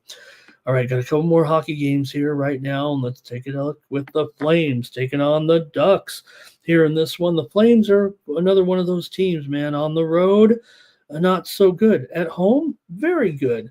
But here, the Flames have lost 2 straight right now, and if anything, the Ducks are playing some of their best hockey of the season. They came off another victory over Tampa Bay. Yeah, they lost to Edmonton, but that was a great effort by Anaheim. They are in every single game here, it feels like right now, the way things are going. And the Flames, not so much, especially on the road. They're just 5-8 on the road overall. Yeah, the Ducks are 9-11 at home, but of late they're winning games. They beat Tampa, they beat Winnipeg, they beat New Jersey, they beat Edmonton. That's like that sounds like teams you're knocking off to get to the Stanley Cup. A little bit. Now, I know some of those are Eastern Conference, but you know what I mean. They're beating good teams, it feels like, here of late are the Ducks right now. Calgary has won 4 of the last 5 meetings between these two teams. They've also won 5 straight games here in Anaheim. So this one's a little bit tricky, it feels like. Anaheim's been going under at home. 5 of their last 6 games have gone under, and Calgary, 9 straight unders in division play. You got Anaheim 1-9 to the under in their last 10. Ain't gonna be many goals scored, it feels like, here in this one. See what you guys have in the chat with the Flames and the Ducks here. Calgary always owns it, but the Ducks are playing well. Calgary doesn't play well on the road. What a bizarre game here. We got Robert on the Ducks. I think Philly Eagle Flyer might be on the Ducks. And look at this. Reddy says, don't underestimate the Ducks. It's funny because the guys over at the, across the street, they were really talking bad. I think they were really talking bad about the Ducks this season. I was ready for the Ducks to have a much improved season. I think that's proven to be the case here right now. So I got to try the Ducks tonight, even with this crazy streak of Calgary always beating the Ducks. The Ducks were not as good in most of those seasons, for sure, it feels like. Kelly's got some prop action, it feels like, here. So, all right, I'm showing here it will be We did have some confirmed goalies come in, by the way. Let me see if I can run these down here real quick, and then we'll get to the basketball. We'll get out of here. Thank you, everybody, for joining me today. Alex Lyon will be in there for the Red Wings today. A little bit of a switch there from earlier.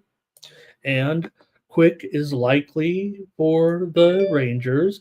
Vasilevsky's likely for the Lightning. Merzlikins and Yari looks like the matchup with Columbus and Pittsburgh. Skinner is in there for Edmonton. That one's confirmed. Swayman likely.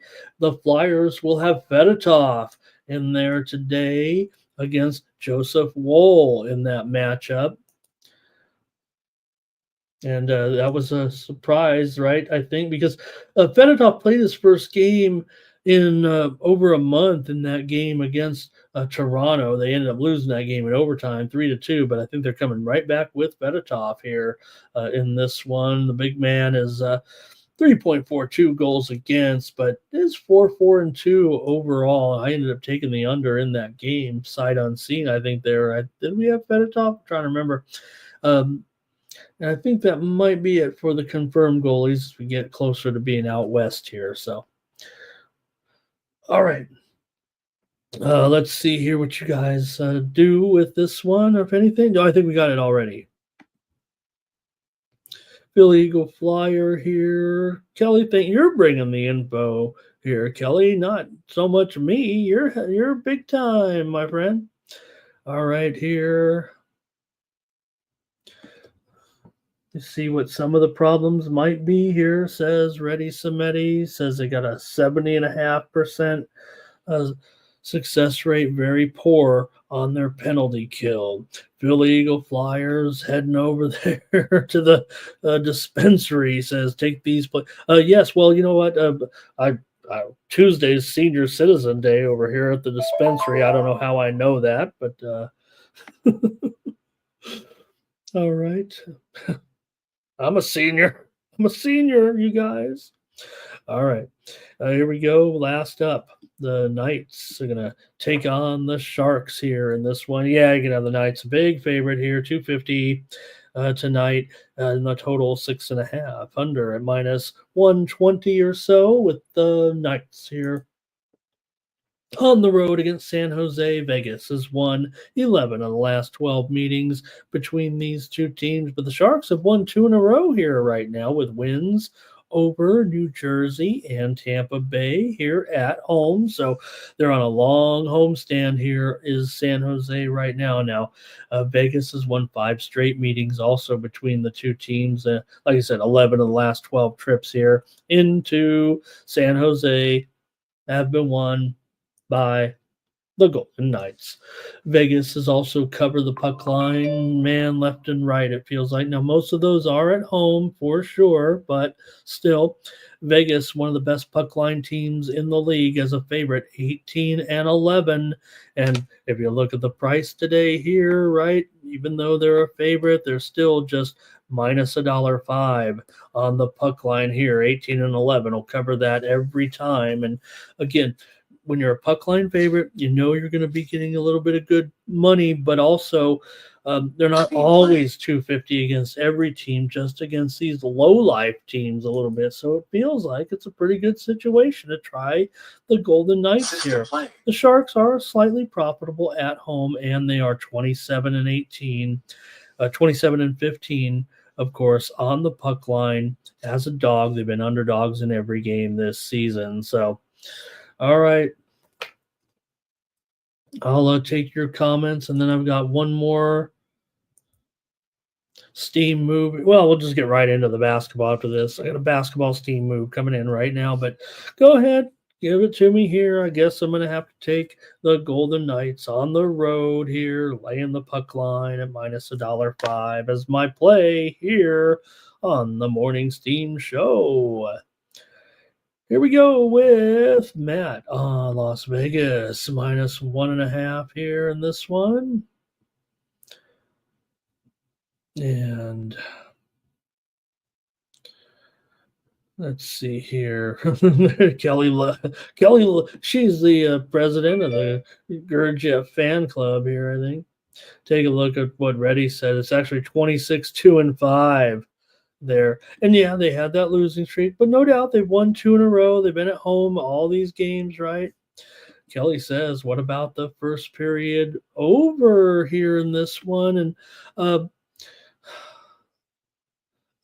was going to say there is one account. I'm trying to remember the name of it right now.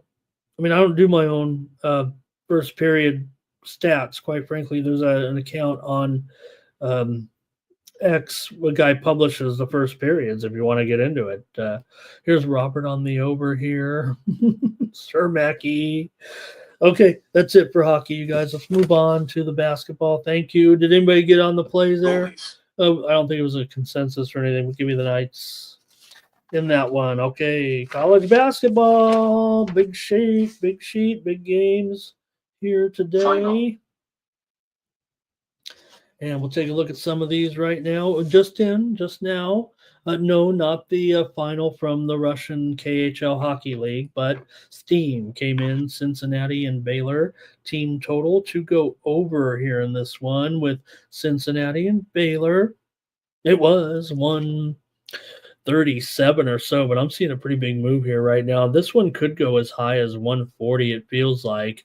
But right now, 138, 138.5 could be 139 here, like an auctioneer. Right behind it, here's Steam to the over with Edwardsville and Eastern Illinois in a series that definitely produces a lot of overs in this conference matchup. Edwardsville and Eastern Illinois. It was 132, but this one's up to 133.5 or higher here right now with Edwardsville and Eastern Illinois. All right, let's go to the basketball action here. We already saw a couple picks from you guys. It felt like, or maybe one pick anyway. Who was it? Oh, man, I feel bad. Steam playing. Let me squeeze one more in here right now. Here's Steam to the...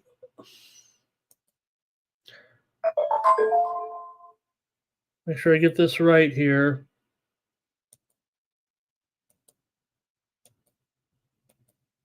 Okay.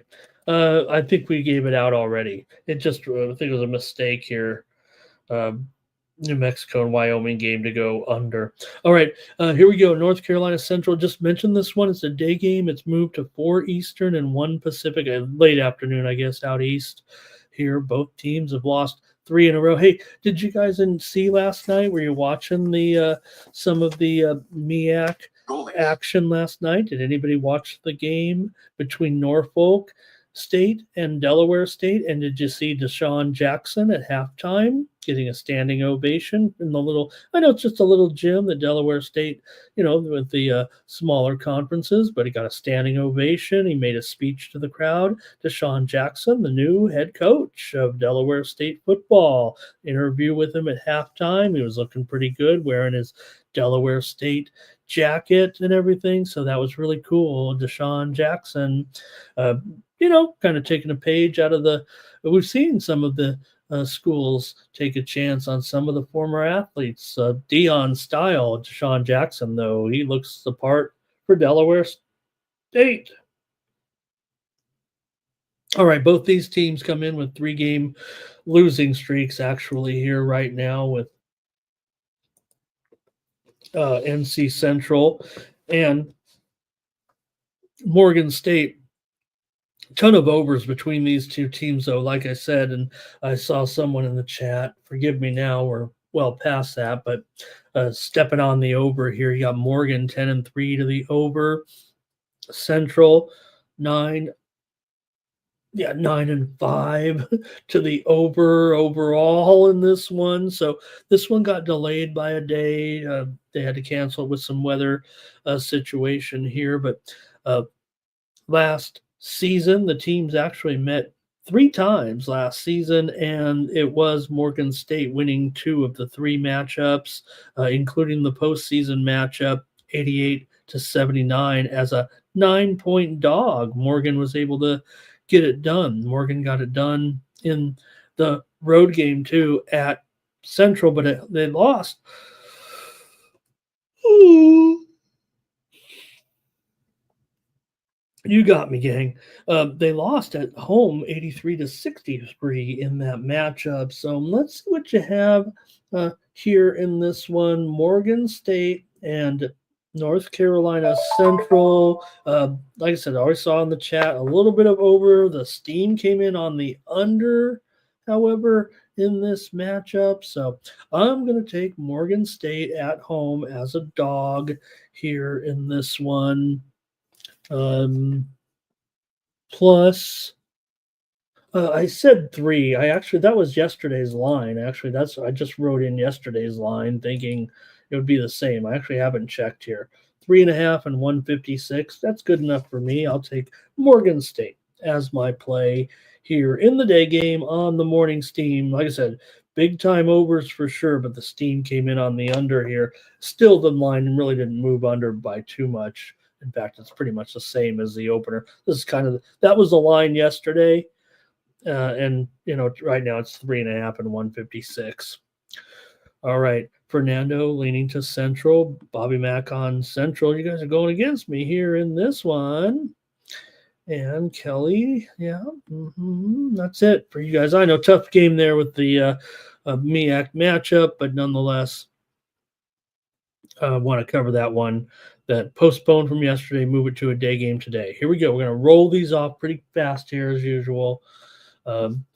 With St. John's and Xavier here. You got St. John's 12-3, but the X is 9-6, and the X's kind of struggled here of late. They're coming in off of a loss to Georgetown. They got blown out in that one. They did beat Seton Hall, but they have conference losses to Marquette and to Connecticut here in this one.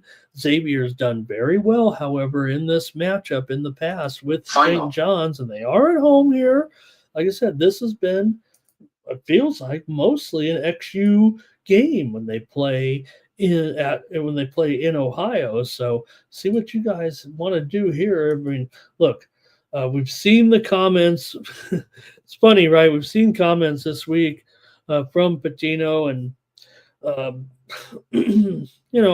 know these coaches are a little upset with the way business is being done right now with NILs and whatnot, but these are the guys that should be able to control this situation. Anyways, XU has won so far this season at home. They are 8-1 overall. This is just a third road game for St. John's. St. John's 12-1 straight up as a favorite. We're looking at near pick'em here, so very pertinent on those odds. Here for the most part, it is St. John's minus 1.5. The total is up here to 154.5. We did report that steam that came in here on the over in this one, but when these two teams have met, it's been an over for sure. 7 of the last 9 meetings between these two teams here at XU have gone over, but I don't know about this. I feel it's like you got two teams that are going under here, right? XU 3-8 to the under at home in all those wins. Even if it was to be St. John's to carry the scoring here as a slight favorite, they're still 1-3 to the under on the road or neutral sites here, I think, so far this season. So XU usually wins at home in an over. I'm taking the under at this 154.5. I'm going to go under with St. John's and XU. I don't know if I can, look, this is supposed to be my specialty here, but I'm totally going against the Sharps here in this one for sure. That's why I got to take it as my free play. Maybe I don't feel as confident as I should. Here's Xavier and over here for Robert McCormick. All right, I feel you. I feel you there. I just the total I have on screen there at 154 now. I mean, that just feels like so high here when it was as low as one. I mean, this thing was 148 here at Bet Rivers last night. Parks had 148. I just got to take the under here. I don't think it's going to fall 150 or so, I'm sure. All right, give me the under with St. John's and Xavier. Usually I would tail the Sharps here. They are so good in this role. They're taking the over here in this series. Always goes over. All right. Totals are my specialty, supposedly, but let me move on to the next one. That one might be tougher than it looks for me. Let's get to this big one here with undefeated Tennessee taking on Florida here in this one. Florida's 13-1, so this is a marquee matchup of the night for sure. It feels like with the Vols on the road here, favored by. They're underdogs in this game. In fact, it's not even 2 anymore. It's up to 3.5 or 4 here at this point right now with Florida favored. How about that? The 13-1 Gators here against the undefeated Vols. And we're seeing the move here. 2 points on Florida. The total now at 148 here in this one. So let's see what you have here. Will the Vols lose that first game? Of course, no team goes undefeated in college basketball anymore, but so far, Tennessee 3-0 on the road. This is their first chance as an underdog. Florida's 10-3 against the spread as a favorite. They are 13-0, of course, as a favorite. They have just one loss this last game against Kentucky. Remember, 106 to 100 on Sunday or on Saturday in that wild game. Man, 106 to 100 went well over the 166 in that game. So, what can you do here in this one with Tennessee taking on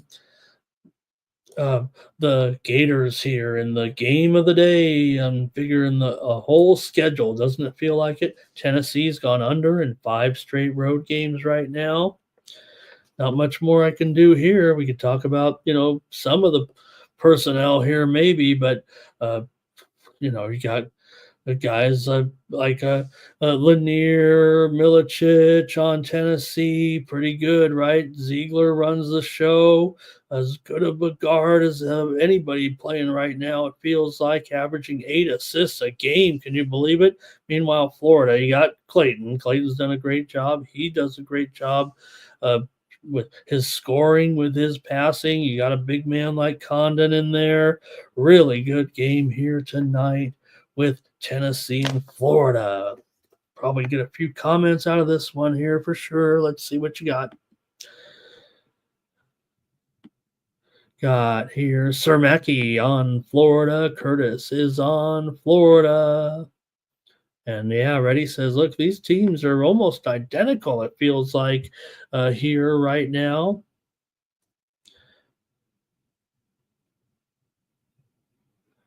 Jake's got he took the Florida money line last night. Roberts, Tennessee and under. Here's James Parham on Florida. This one is no consensus. That's for sure. But it does feel like Florida, though, is the team of the chat here. It feels like for the most part.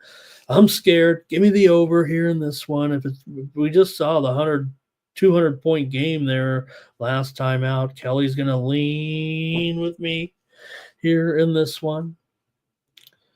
And Robert, thank you. Yeah, you know what? I said premium winner, and I actually sent out that total on the VIP service as a free play. So I stand corrected a little bit. Robert's not correcting me on that. He's, but I sent it over as a VIP free selection there yesterday. I think I said I was a premium, but nonetheless, we lost the side, remember, because I was Montana State, but we did have that over, no doubt. Here's over in this game with Super True. JW, even JW is going teeter-tottering back and forth in this game. Interestingly, the teams have been going kind of under big time this season. You got, despite what we saw in that Kentucky game, Florida's 3-6 to the under at home, and Tennessee's 0-3 to the under at home on the road. But I'm gonna go over after all here with these two. I think mostly based on the sharp action here a little bit. Yeah, give me the over. Over is my play. I think I want that as a premium, but again, maybe this game is going to be tough. I might have a premium though. Thomas is on Tennessee, so it's kind of balanced. But Florida was the preferred side. Just didn't feel like it was a consensus. And Curtis says, look at the season series here, especially when Florida last year they played in February. It was 67-54. In that game, I think that's what Curtis is kind of saying there a little bit. I'll go over. Okay, next up, another good one in the SEC here. Remember, the SEC, hey, they're not a football conference anymore. They're a basketball conference. Kentucky and Georgia. Here in this one, you've got the Wildcats on the road here by 2.5. The total 153.5 here, it feels like right now, with Kentucky favored on the road. Kentucky comes in 12-2. Georgia comes in 12-2. Kentucky has won 2 in a row, including that game over Florida. They also beat up on Brown, got the money. Before that, they were failing to cover the spread, and they lost to Ohio State as well. Georgia's off of a loss against Ole Miss, so they scored just 51 points and failed on the road as a dog, 63-51. When these two teams meet, it usually goes over the total, that's for sure. 6 of the last 7 meetings between these two teams have gone over. Kentucky's won 17 of the last 19 meetings between these two teams, and there's just a slight favorite, it feels like, here today in this one. The widely reported steam did come in on the under in this game, but man, I kind of like the over here in this one. Could I do it again? I'm going to go over here right now with Kentucky and Georgia. Big number here too. Even bigger than the last one, it feels like, but I'm going to go over here in this one with Kentucky and Georgia. How about that? I don't really have any, numbers necessarily to other than, well, I take that back a little bit. There, like I said, 6 of the last 7 in the series have gone over, but this season, Georgia's 0-3 to the under as a dog so far. So let's see what you got here. We got to end this show, you guys. We've got Jake Dye on Georgia in the over. Robert's on Kentucky. Kelly says, the line says Georgia here. And that'll do it for that one. How about this one? Pitt and Duke. 2 good teams, 2 good records here in this one, with Pitt taking on Duke in this one. And pardon me, gang, we're getting to that time of the show where I end up out of gas. 2 hot teams coming in here in this one for sure. And, Duke is a 14.5-point favorite, apparently, against Pitt, even though they have the same exact record of 12-2. Pittsburgh's got a darn good team, man, with Leggett looking pretty good so far. He can do it all, right? No doubt about it. And Lowe definitely knows how to run this show. Now, hey, Duke's great. Cooper Flagg's great. Love him and everything. Duke, great defense for sure. I mean, they feel like a top 5 defense here right now coming into this one. But Pittsburgh's had a nice time of it, actually, against Duke here in since they've been in the same conference here for a little bit. So let's see here. Duke has won 6 of the last 7 meetings at Cameron. That's fine. Pitt has covered 5 of the last 6 meetings between these two teams. So why wouldn't they cover 2 touchdowns, it feels like, here against Duke? That's what it feels like. And the series is an over series for sure. 6 of the last 7 meetings between these two teams have gone over. Now, Duke's been an under, like I said. They're, definitely, controlling things, it feels like, at home right now. But Pittsburgh sometimes in these road games ends up going under too. I just better take Pitt here. I really want to play Pitt as a premium, but maybe I'm saving the total and look, both teams, same record, man. Pittsburgh is doing a great job, so I'm taking them. If it's a Duke blowout at Cameron, okay, I got you. Good for you. But Pittsburgh won the last time they came here last year, January, uh, almost 51 weeks to the day here right now, and beat Duke 80-76. And what was the line in that game? 12 and a half, total 143, landed 156. So give me Pitt here in this one. Pitt and over. Here's Thomas on Pittsburgh as well. Sir Mackey was on Georgia, by the way, in that last one. Kelly's talking. We're not previewing this game, so let's just show Kelly's stat there because we're not going to have any more notes on this game other than I do know that those two teams go over, too, against one another in that series. I know that. Okay, I think I got my play in there with Pitt. Let's keep it moving here. Clemson and Louisville. Maybe not as good as some of these other games, but still, you got 12-3 Clemson. You got 10-5 Louisville here. Louisville favored by 4.5. Currently, down to 3.5, and the total's up to 146 here right now. Let's call it 3.5 and 146. There we go. All right. Louisville on a 4-game winning streak coming in. Clemson has won 3 in a row. Louisville with wins over Virginia. They covered in a conference game. UNC, they covered in a conference game. FSU, they covered in a conference game. How about it for Louisville here in the ACC right now? On a roll a little bit. And Louisville's done well in this series too. Louisville has won 5 straight meetings between the two teams here at the Yum Center. Clemson actually has gone just 1-4 against the spread here of late against Louisville. You look at the total here at 146. Louisville's been an under so far, 4-11 to the under so far this season. But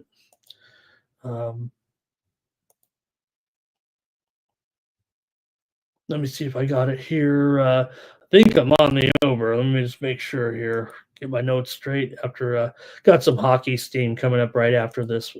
Finish this segment here. Give me the over in this one with Clemson and Louisville. I'm definitely bucking the way the trends are going here. It feels like right now in this one because Louisville's been a hardcore under so far this season. But you look at those last few games for Louisville, Carolina game 153, the FSU game 166. When they played Kentucky 178. Yeah, Virginia was 70-50, but it was Virginia. So I'm going to end up on the over here with Clemson and Louisville. All right, here we go. JW likes Duke in a blowout over Pitt. Thomas is on Clemson here. Here's JW on Louisville. Jake Dye on Louisville. This is a consensus play, it feels like, here on Louisville tonight. Wow. Hello, chat. Going big on Louisville, and Thomas agrees. Here, Thomas is sharp today. He says consensus play. All right. Going to keep it moving here right now, but I got to pass along one steam move real quick in hockey. Calgary and Anaheim, that last game that we talked about next to last, but steam came in here just moments ago on the over at 6, and we're seeing this one probably go maybe up to 6.5. Why do these Ducks games? Remember, these two teams have been massive unders here. That's only going to create some value for those that want to play the over, if you know what I mean. Hey, I'll just end up taking my lumps if we lose this one, but here's steam to the over, Calgary and Anaheim tonight. All right, got to keep it moving here. Let's end this show, you guys. Thank you for staying here for so long. Got 60 of you in here still right now with some great games still on tap. In Nebraska taking on Iowa here in this one, with Iowa favored by 4.5. The total 160.5 on that widely reported steam that we mentioned here just a short time ago. This looks like a pretty good spot, though, for the Hawkeyes, it feels like, here tonight. Nebraska's been great so far against the number, 8-2 in their last 10 games, 10-4 against the spread overall. Iowa's been okay so far this season as against the spread, 6-4 in their last 10 games overall. This has been a series that definitely seen some points when these two teams meet.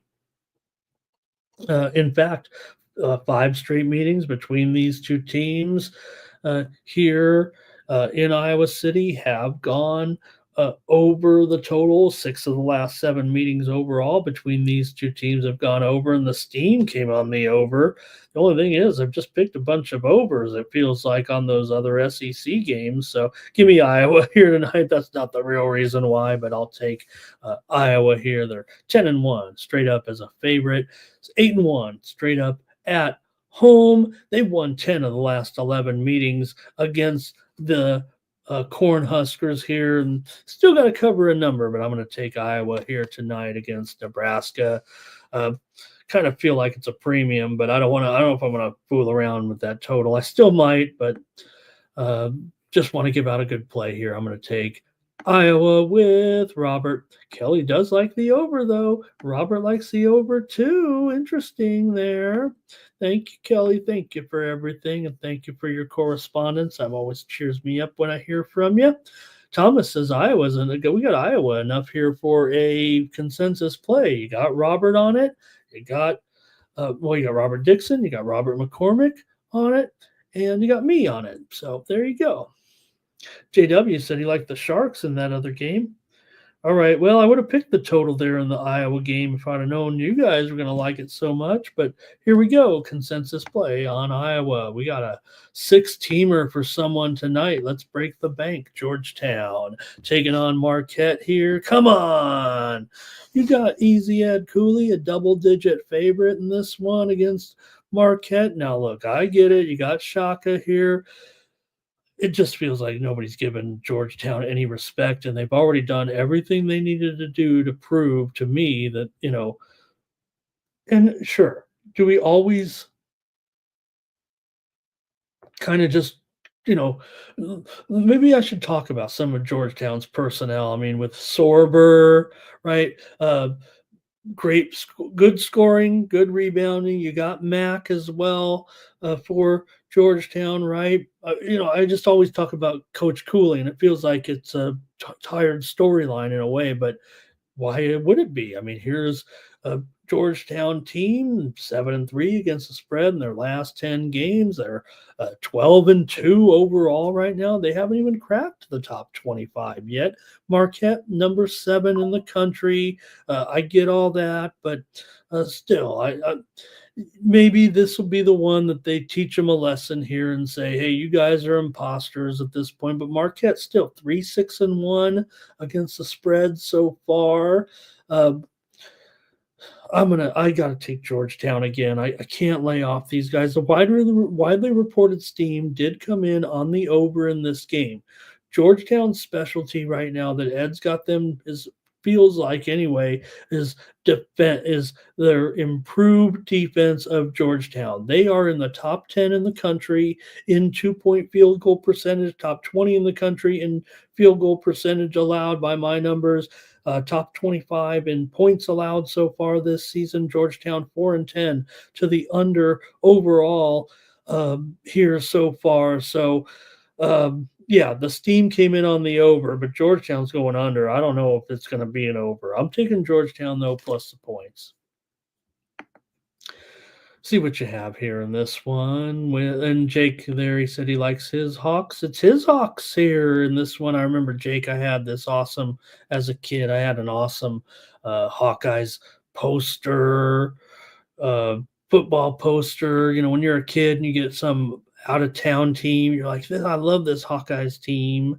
JW went with St. John's in that other game. Georgetown here for Thomas. Here's Fernando, like in Iowa in that other game we talked about. I know I'm going pretty fast, so if you guys comment on one of the other games, that's fine. Robert's on Georgetown and under, but Jake here going to take Marquette, or at least lean Marquette. I'll take Georgetown. Auburn taking on Texas and more SEC action. You got Janai Broome right now. I mean, who is the player of the year in the country so far? Could it be Janai Broome here right now, the way he's going? at this point. He's getting all the attention here, it feels like, of late, talking about the great Final. Auburn star here in Auburn. Huge favorite on the road. I get it. I mean, they're number 2 in the country Final. here right now in Texas. 11-3. Texas lost last time out to Texas A&M in that one. But they were on a winning streak, obviously, before that. But we're in conference play here right now. Maybe that changes things for you a little bit, but still, nonetheless, the widely reported steam did come in on the under here in this game. But Texas has been going, let's see here, over so far, right? 7-4 to the over at home. Auburn 8-6 to the over overall. That's a big number, man. Texas is still winning games at home. They're 8-1. Yeah, they played some cupcakes here for sure, but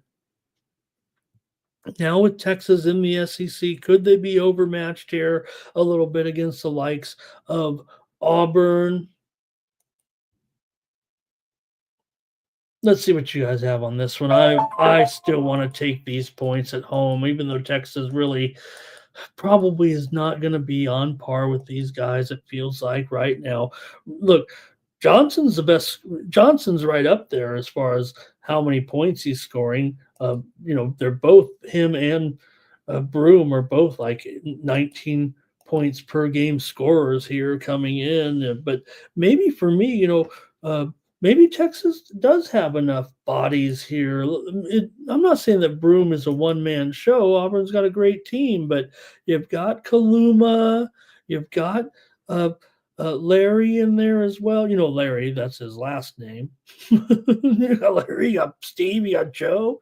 But no, Larry's pretty good. I'm going to take the points with Texas. I'm just going to do it as my complimentary selection here, it feels like. But Auburn's done the job, 8-3-1 against the spread as a favorite. This is only Texas' second game as an underdog, and they're getting double digits here. So I'm going to take Texas to hang in there, I guess.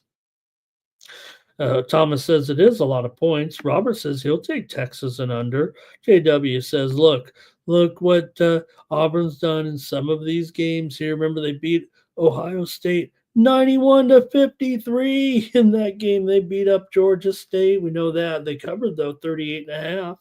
They didn't cover against Monmouth, though, laying 37.5, and they didn't cover their conference game against Missouri, laying 18 at home, only beat them by 16. I lost that game, actually. So I'm going to go with Texas here in this one. Here is Jake Dye says, maybe I got to update the total, Jake. Sorry about that. Or maybe it is just one book that has a different line. Let me take a look, though, here. Usually I don't do as good a job updating these lines. It feels like when we get to college basketball, it's definitely 150 or so. But we're going so fast here a little bit on college basketball by the time I get done talking, right?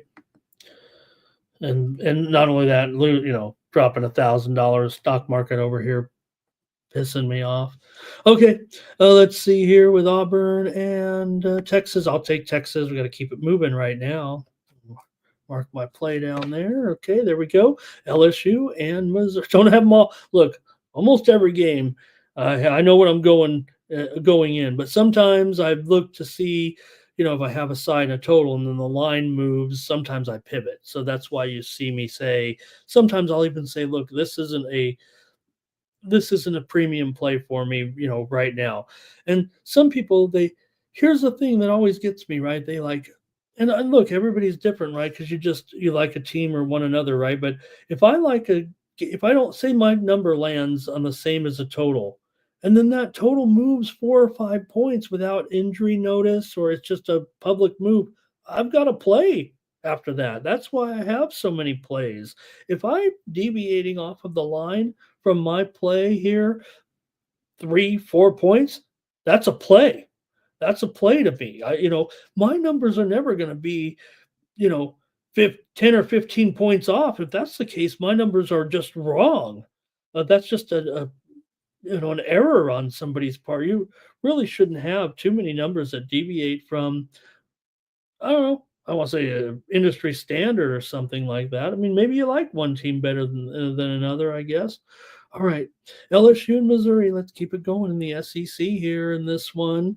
Uh, these two teams definitely play some overs when these teams have met here in the past. 5 straight meetings between these two teams at Missouri have gone over the total. 7 of the last 8 meetings overall have gone over the total. Missouri doing a pretty strong job here right now, 11-3. LSU also 11-3 right now, but both teams are coming off of a loss. Missouri lost to Auburn 84-68, remember, as an 18-point dog, and LSU lost to Vandy 80-72 as a 2-point dog in their last outing. So here we go, LSU taking on Missouri here in this one. When these two teams met last season, it was 84-80 uh, in favor of LSU, but they did not cover 7.5 points. So let's see what you guys have in this one with LSU taking on Missouri here. Got a lot of games I want to cover them all, but man, we got to end this show. We're going on 3 hours here. Thank you, everybody.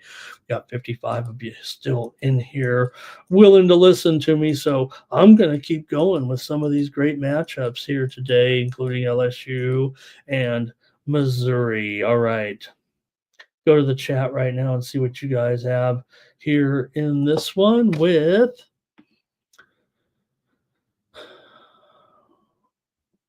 Robert likes the under here in this one. And I think that might be it after all I said there. All right. I guess I better make the call here in this one.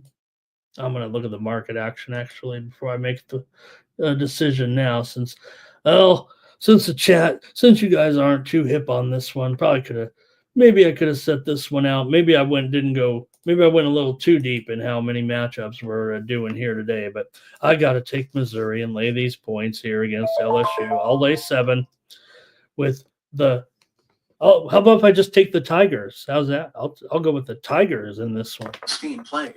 Give me the Missouri Tigers, actually. And here we go. James Farm says, give me LSU over. And I think that's it. He's on the over there. JW says Missouri is good at home. Take him. Thank you, JW. Good to have you today here, by the way, JW. Always a great contributor. Got just 2 more here, you guys. I'm almost done.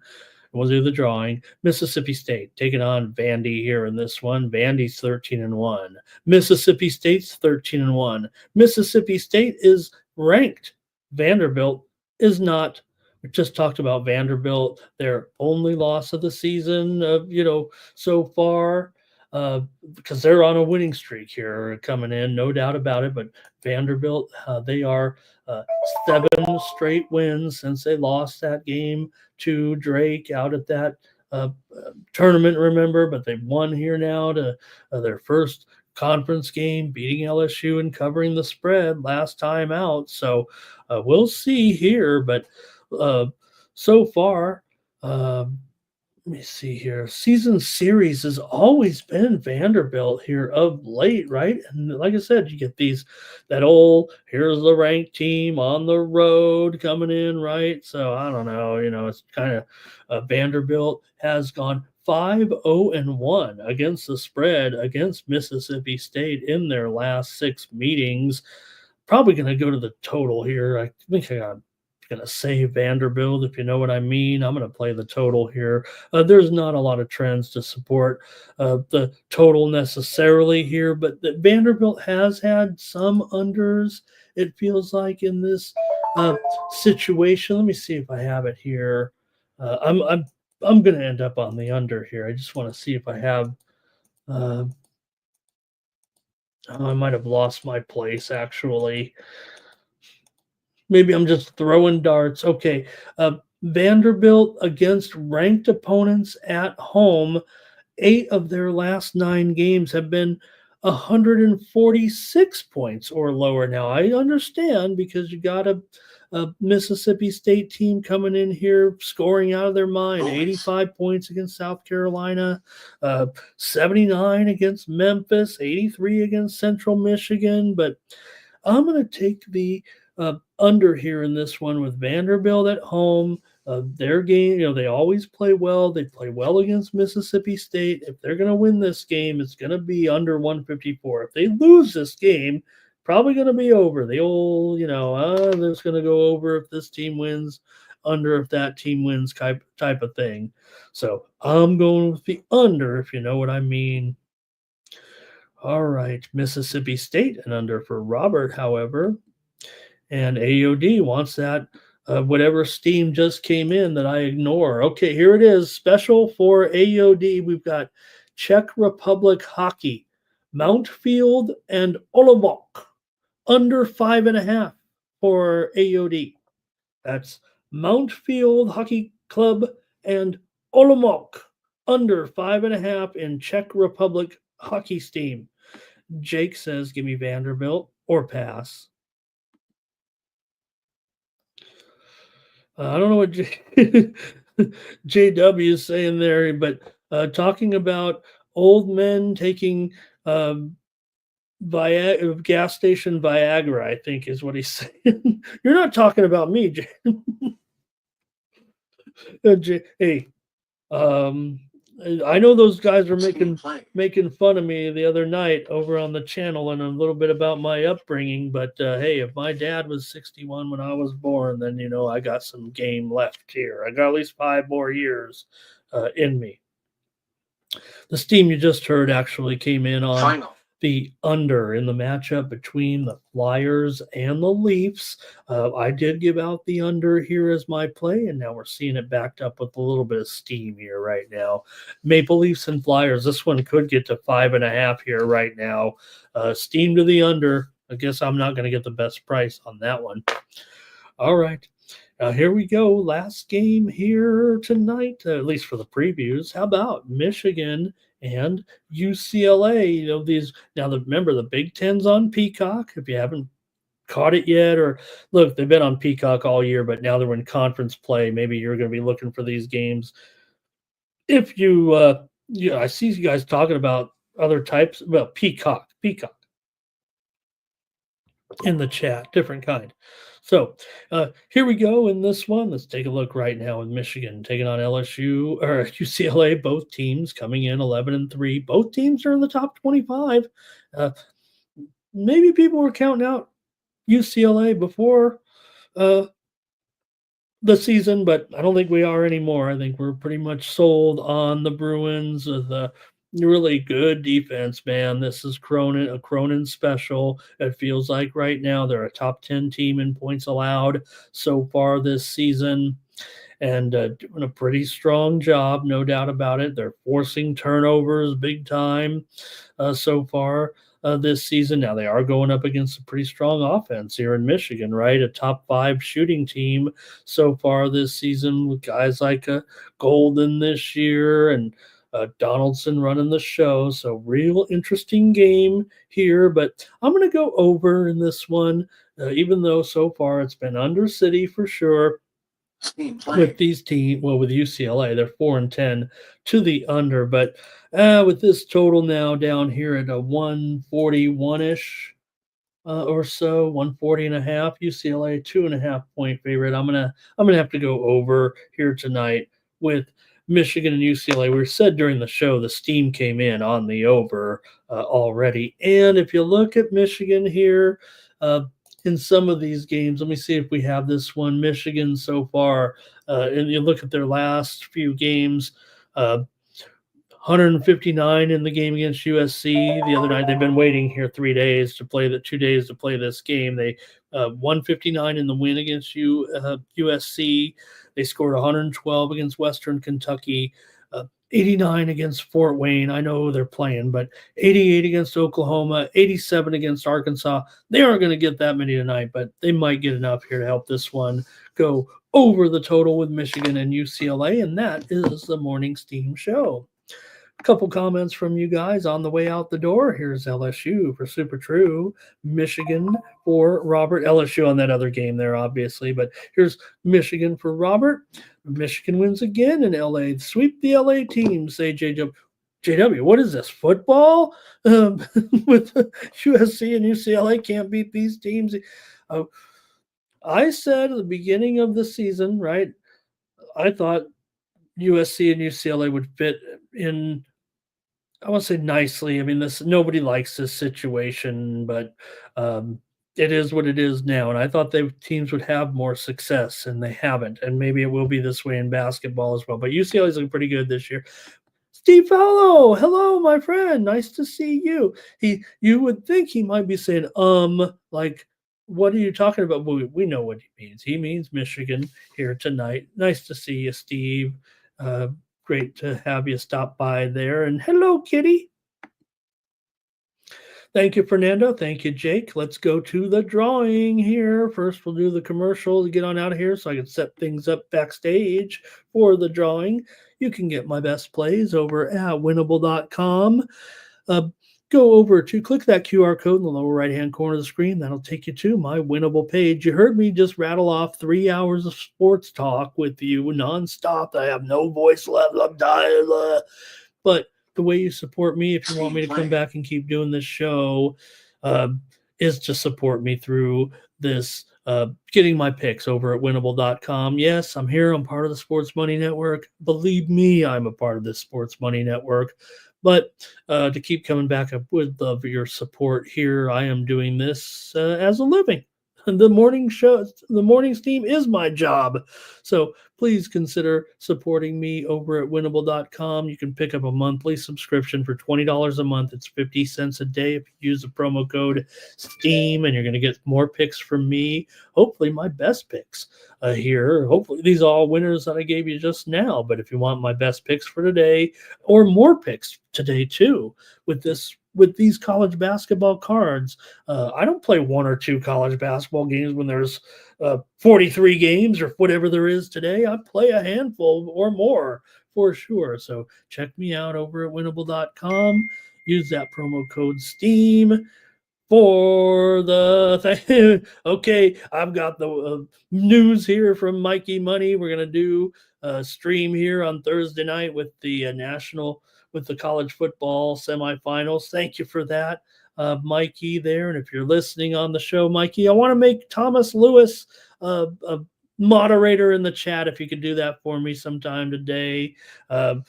Thomas, if you're out there, I just want Thomas to be a blue wrench, even if he doesn't even know what to do with it. I want him to look special in the chat, if that's okay, Thomas. All right, let's go do the drawing here right now for the show here today. Make sure you guys get another chance here to enter in your hopefully you guys commented in the chat here during the show to make you eligible for the drawing here today. Right now we've got how many did we see here? I want to see how many commented in the chat today. It feels like it was 50 or 40 or so. So let's see what we got here and get it going. Hopefully you guys are all in on the chat here. Gosh, you guys, I think I've screwed this up here a little bit. Hopefully you guys are all in on this. I don't know why I've only got a handful of you in here. So please comment right now if you want to be in the chat. It doesn't look like it's been working the whole time. I don't know why that is, but let's do it here. Let's do the drawing, get it ready here real quick like, and get it going. And then we're out of here. The show's over, by the way. Thank you, Jay. Thank you, everybody, for entering in. Paul Bowman, nice to see you today as well. He's back here. That's going to do it. And here goes Thomas. He says we've got the play. We have 6, by the way, Tom. I think you said 6 there with that last play. So maybe I'll clean it up here and find out what it was. But you told me 6 there with that last one. I know what some of them are anyway. Here, college. It was maybe some college basketball today. Is that what it was, or was it Iowa? Did you get? Yes, you got Iowa. Lakers, Pelicans, Penguins, Blues. Maybe it is 5. Oh, Louisville. No, okay. Lakers, Penguins, Blues.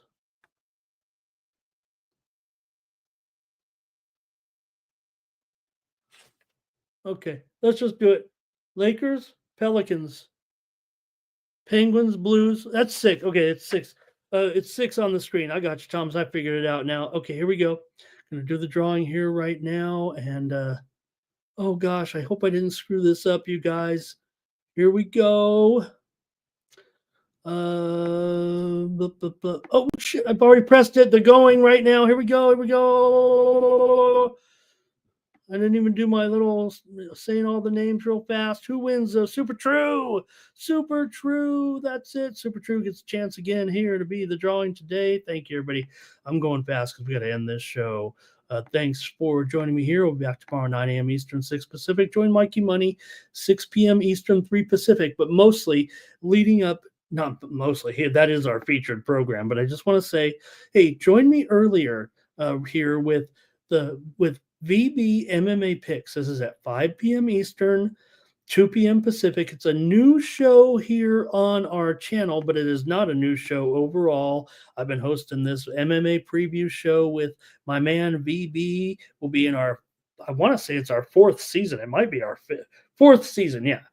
Here, I believe today, starting today, but we're over here now at Sports Money. We're still going to be on the other channel for anybody that follows me. We'll still be on VB and IR channel together with that. But so thankful for Mikey and the guys that were able to bring this additional MMA content to you here. Join us today. It's at 5 Eastern and 2 Pacific. And for you MMA fans, please come over there and ask some questions and interact in the chat just like you do here. I really want to surprise VB, unless he's watching, with some great questions and comments about the MMA card this weekend, the first one of the season here in Las Vegas. So please join me for this. He's got a really popular show. We get a lot of views on the show, but we can blow them away today. We can really surprise VB, and probably feels like we could double the audience really with the 2 channels combined. I know a lot of you have watched me on that show with him, but I think we'll have a real big turnout and really give him a big surprise today there.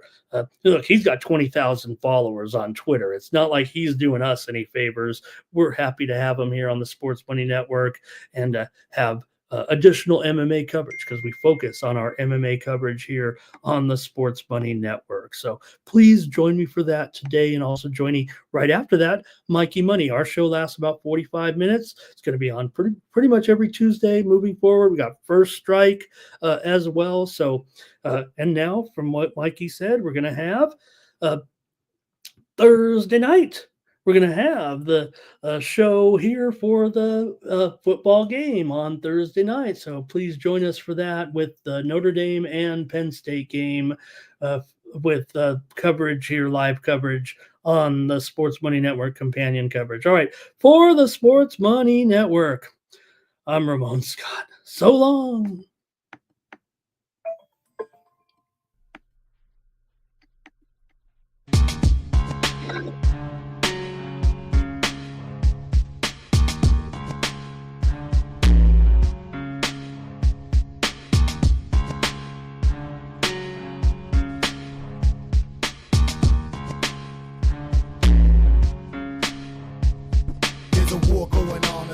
Can't escape from the team, called the morning steam. It's time to break, run for cover.